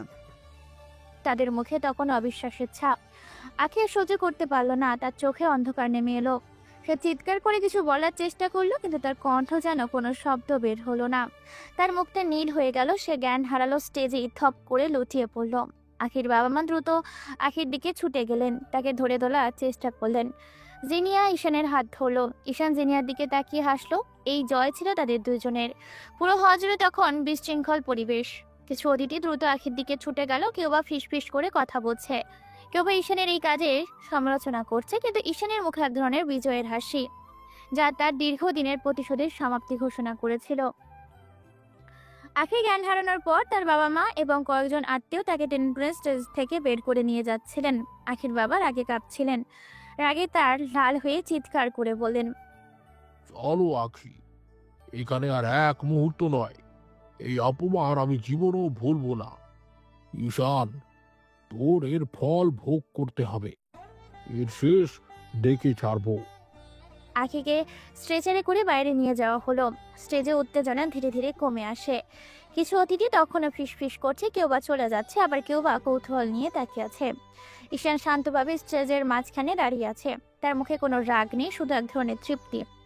ঈশান ধীরে ধীরে তার বাবা মায়ের দিকে তাকায়। তারা তখনও স্তম্ভিত হয়ে বসে আছেন, তাদের মুখে লজ্জা আর অপমান বোধ স্পষ্ট, তাদের চোখ ছলছল করছে। ঈশান বাবা মার দিকে তাকিয়ে শান্ত কণ্ঠে বলে, তোমরা কিছু বলবে নাকি এখনো আমার উপর কোনো অভিযোগ আছে? মা মাথা নিচু করে, কণ্ঠস্বর কাঁপছে। বাবা ধীরে কণ্ঠে বলে, ঈশান, আমরা কখনো ভাবিনি তুই এত বড় কিছু করবি। তোর প্রতি যে অবিচার করেছি তার জন্য আমরা সত্যিই লজ্জিত। এই অপমানের পর আমরা তোর সামনে কি করে মুখ দেখাবো জানি না। ঈশান তাদের দিকে এগিয়ে গেল। লজ্জা এখন আখির পাওয়ার কথা, তোমাদের নয়। আমি শুধু ওকে বুঝিয়েছি অপমান কতটা কষ্টদায়ক হতে পারে। আমি তোমাদের দিকে তাকিয়েছি কারণ তোমরা আমার জন্মদাতা। তোমরা তো ভুল করেছো, কিন্তু আমি তোমাদের ভুলে যাইনি। আমার মনে তোমাদের প্রতি কোনো ঘৃণা নেই, তবে সেরকম আগের মতো টানটাও হয়তো নেই। মা ঈশানের হাত ধরলেন। আমরা তোকে চিনিনি বাবা, তোর ভেতরের আগুনটা দেখতে পাইনি। আমরা শুধু তোর ভাইয়ের কথা শুনে তোকে অবহেলা করেছি। ক্ষমা করে দে বাবা। ক্ষমা তো আমি অনেক আগেই করে দিয়েছি মা, তবে একটা কথা মনে রাখবে, আমি যা করি তা আমার নিজের সিদ্ধান্তে। এখন থেকে আমার জীবন আমার মতো চলবে। এতে তোমাদের কোনো হস্তক্ষেপ থাকবে না। আমাদের আর কোনো হস্তক্ষেপ থাকবে না বাবা, তোর যা ইচ্ছে তাই করিস। আমরা চাই শুধু তুই সুখী থাকিস। স্টেজে নীরবতা ভাঙতে লাগলো। ঈশানের চোখে এক ধরনের জয় স্পষ্ট। এই মুহূর্তে তার জীবনের এক গুরুত্বপূর্ণ মাইল ফলক। কিছুক্ষণের মধ্যেই আখির পরিবার চলে যাওয়ার পর পরিস্থিতি কিছুটা শান্ত হলে ঈশান জিনিয়ার দিকে তাকালো। মিস্টার ইসান, তাহলে কি আমি ধরে নিতে পারি যে আপনি এখন বিবাহ বন্ধনে আবদ্ধ হতে প্রস্তুত? ঈশান জিনিয়ার হাত ধরলো, তাকে নিয়ে তাকিয়ে হাসলো। কাজী সাহেব, আমি এর চেয়ে বেশি প্রস্তুত আর কখনো ছিলাম না। আমি জিনিয়াকে বিয়ে করতে এসেছি। জিনিয়ার মুখে হাসি ফুটে উঠল, তার চোখে আনন্দ অশ্রু। ঈশান তাকে আসরে বসালো। কাজী সাহেব নতুন করে বিয়ের প্রক্রিয়া শুরু করলেন। এবার আর কোনো বাধা নেই, কোনো সাসপেন্স নেই, শুধু ভালোবাসা আর প্রতিজ্ঞা। মিস জিনিয়া সুলতানা, আপনি কি নবাব ইসান আহমেদের সাথে বিবাহ বন্ধনে আবদ্ধ হতে সম্মত? জিনিয়া ঈশানের দিকে তাকিয়ে আসলো, তার চোখে অসীম ভালোবাসা। কবুল, আমি 1000 বার কবুল। তার কণ্ঠস্বর দৃঢ় এবং স্পষ্ট। নবাব ইসান আহমেদ, আপনি কি মিস জিনিয়া সুলতানার সাথে বিবাহ বন্ধনে আবদ্ধ হতে সম্মত? ঈশান জিনিয়ার হাত আরো শক্ত করে ধরল। কবুল, আমি এর চেয়ে বেশি কিছু চাইনি। তার কণ্ঠে আবেগ। কাজী সাহেব মিষ্টি এসে বললেন, আলহামদুলিল্লাহ, আপনাদের বিয়ে সম্পূর্ণ হলো। আল্লাহ আপনাদের সুখী করুন। উপস্থিত অতিথিরা হাতিতালি দিতে শুরু করলেন। ঈশানের বাবা মা একে অপরের দিকে তাকিয়ে চোখের জল মুছলেন। তাদের সন্তান অবশেষে সুখ খুঁজে পেল, যদিও তার পথটা ছিল অপ্রকাশিত। জিনিয়া ঈশানের দিকে তাকিয়ে হাসলো। আমরা পেয়েছি ঈশান, আমাদের স্বপ্নটা সত্যি হলো। এতদিন ধরে যেটার জন্য আমরা অপেক্ষা করছিলাম। ঈশান জিনিয়ার হাত নিজের হাতে জড়িয়ে ধরল। আমরা সবসময় একসাথে ছিলাম জিনিয়া। এই কঠিন পথটা তোমার সমর্থন ছাড়া পাড়ি দেওয়া সম্ভব ছিল না। তুমি ছিলে আমার একমাত্র শক্তি। আমি জানতাম তুমি একদিন সফল হবেই, আর আমি জানতাম আমার পাশে তুমি ছাড়া আর কেউ ছিল না। তুমি ছিলে আমার বন্ধু, আমার ভালোবাসা, আমার সব কিছু। আর তুমি ছিলে আমার প্রেরণা। যারা আমাকে অপমান করেছিল তাদের সামনে তোমাকে আমার স্ত্রী হিসেবে দেখতে পাওয়াটা আমার জীবনের সবচেয়ে বড় জয়। তারা একে অপরের দিকে তাকিয়ে হাসলো। এই হাসি ছিল তাদের দীর্ঘদিনের প্রতীক্ষার ফল, তাদের ভালোবাসার উদযাপন। বিয়ের পরদিন সকাল। ঈশান তার বাড়ির উঠোনে দাঁড়িয়ে আছে, তার পরনে সাধারণ পোশাক। তার বাবা মা তার সামনে দাঁড়িয়ে আছেন, তাদের চোখে এক ধরনের বিষণ্ণতা। তারা বুঝতে পারলেন তাদের ছেলে এবার তাদের কাছ থেকে দূরে চলে যাবে। আমি তোমাদের ক্ষমা করেছি বাবা মা। আমি তোমাদের প্রতি কোনো প্রতিশোধ রাখিনি। তোমরা আমার পরিবার, আর তোমরা আমার কাছে আজও গুরুত্বপূর্ণ। বাবা মাথা নিচু করে বললেন, আমাদের ভুল হয়ে গেছে বাবা, আমরা জানতাম না তুই এত বড় কিছু করবি। আমরা তোর যোগ্য বাবা মা হতে পারিনি রে। আমরা তোর প্রতি যে অন্যায় করেছি তার জন্য আমরা অনুতপ্ত। তুই ভালো থাকিস বাবা, এটাই আমাদের শেষ চাওয়া। ঈশান তাদের দিকে তাকিয়ে একটু হাসল। যা হওয়ার ছিল তা হয়েছে, এবার আমরা সামনে এগোবো। আমি আমার মতো করে চলবো, বাঁচবো। আমার সিদ্ধান্ত আমিই নেব। তোমাদের উচিত এখন নিজেদের খেয়াল রাখা, আর যা হয়েছে তা ভুলে গিয়ে নতুন করে জীবন শুরু করা। তুই যখন খুশি আসিস বাবা, এই বাড়িটা তোরই, আর আমরাও তোর দিকে আর কোনোদিন আঙ্গুলও তুলব না। ঠিক আছে বাবা, আজ সন্ধ্যায় আমি লন্ডনে ফিরে যাব, যেখানে আমার অনেক কাজ বাকি। জিনিয়াও আমার সাথে যাবে। আমরা দুজন ওখানেই সেটেল হব। তোমাদের কোনো সমস্যা হলে আমাকে জানাবে। সাবধানে যাস বাবা, আমাদের কথা মনে রাখিস। ঈশান মাথা নাড়ালো। সে বাবা মাকে শেষবারের মতো দেখলো, তারপর জিনিয়ার দিকে তাকালো, যে তার পাশে চুপচাপ দাঁড়িয়েছিল। তাদের চোখে এখন শুধু ভবিষ্যৎ স্বপ্নের ঝলক। সন্ধ্যায় তারা প্রাইভেট জেটে করে দীর্ঘ 15 ঘন্টা জার্নির পর লন্ডনে পৌঁছে যায়। ঈশান আর জিনিয়া এখন লন্ডনে, তাদের বিলাসবহুল অ্যাপার্টমেন্টের বাসর ঘরে। এই বাসর ঘরটি জিনিয়ার স্বপ্ন ছিল। তারা দুজন একে অপরের দিকে তাকিয়ে আছে। রুমের মৃদু আলোতে তাদের চোখে ভবিষ্যৎ স্বপ্নের ঝলক দেখা যাচ্ছে। তাদের 4 বছরের দীর্ঘ প্রতীক্ষার অবসান হয়েছে। জিনিয়া ঈশানের দিকে তাকিয়ে তার চোখে জল। আমি জানতাম ঈশান, তুমি একদিন সফল হবেই। তুমি তোমার স্বপ্ন সত্যি করবে। আমি এটা সবসময় বিশ্বাস করতাম। ঈশান জিনিয়ার হাত ধরে, তার চোখে গভীর ভালোবাসা। আর আমি জানতাম আমার পাশে তুমি ছাড়া আর কেউ ছিল না। তুমি ছিলে আমার সবচেয়ে বড় শক্তি জিনিয়া। যখন সবাই আমাকে ছেড়ে গিয়েছিল, তুমি ছিলে একমাত্র যে আমার পাশে দাঁড়িয়েছিল, আমাকে স্বপ্ন দেখতে শিখিয়েছিল। জিনিয়া ঈশানের বুকে মাথা রাখলো। আমার মনে আছে কলেজে যখন তোমার টিফিন চুরি করে খেতাম আর তুমি রাগ করতে, তখন থেকেই তো আমাদের গল্প শুরু। কেউ জানতো না আমাদের এই ভালোবাসার কথা। আর আমি সবসময় চাইতাম তুমি আমার সাথে থাকো। আজ সেই স্বপ্নটা পূরণ হলো। আজ থেকে আমাদের নতুন জীবন শুরু। জিনিয়া মাথা তুলে ঈশানের চোখে চোখ রাখলো। হ্যাঁ, যেখানে শুধু ভালোবাসা আর বিশ্বাস থাকবে, কোনো অপমান থাকবে না, কোনো প্রতিশোধ থাকবে না, শুধু আমরা দুজন আর আমাদের স্বপ্ন। ঈশান জিনিয়ার দুই গালে আলতো করে হাত রাখলো। তোমার চোখ দুটো আজও সেই কলেজ জীবনের মতো উজ্জ্বল। তোমার দিকে তাকালেই আমার সব কষ্ট, সব ক্লান্তি দূর হয়ে যায়। তারা একে অপরকে আরো কাছে এলো। তাদের এই বাসররাত শুধু শারীরিক মিলন নয়, বরং তাদের আত্মার মিলন। দীর্ঘদিনের ভালোবাসা, বিশ্বাস আর অপেক্ষার এক চূড়ান্ত পরিণতি। তারা একে অপরের উষ্ণতায় মিশে গেল।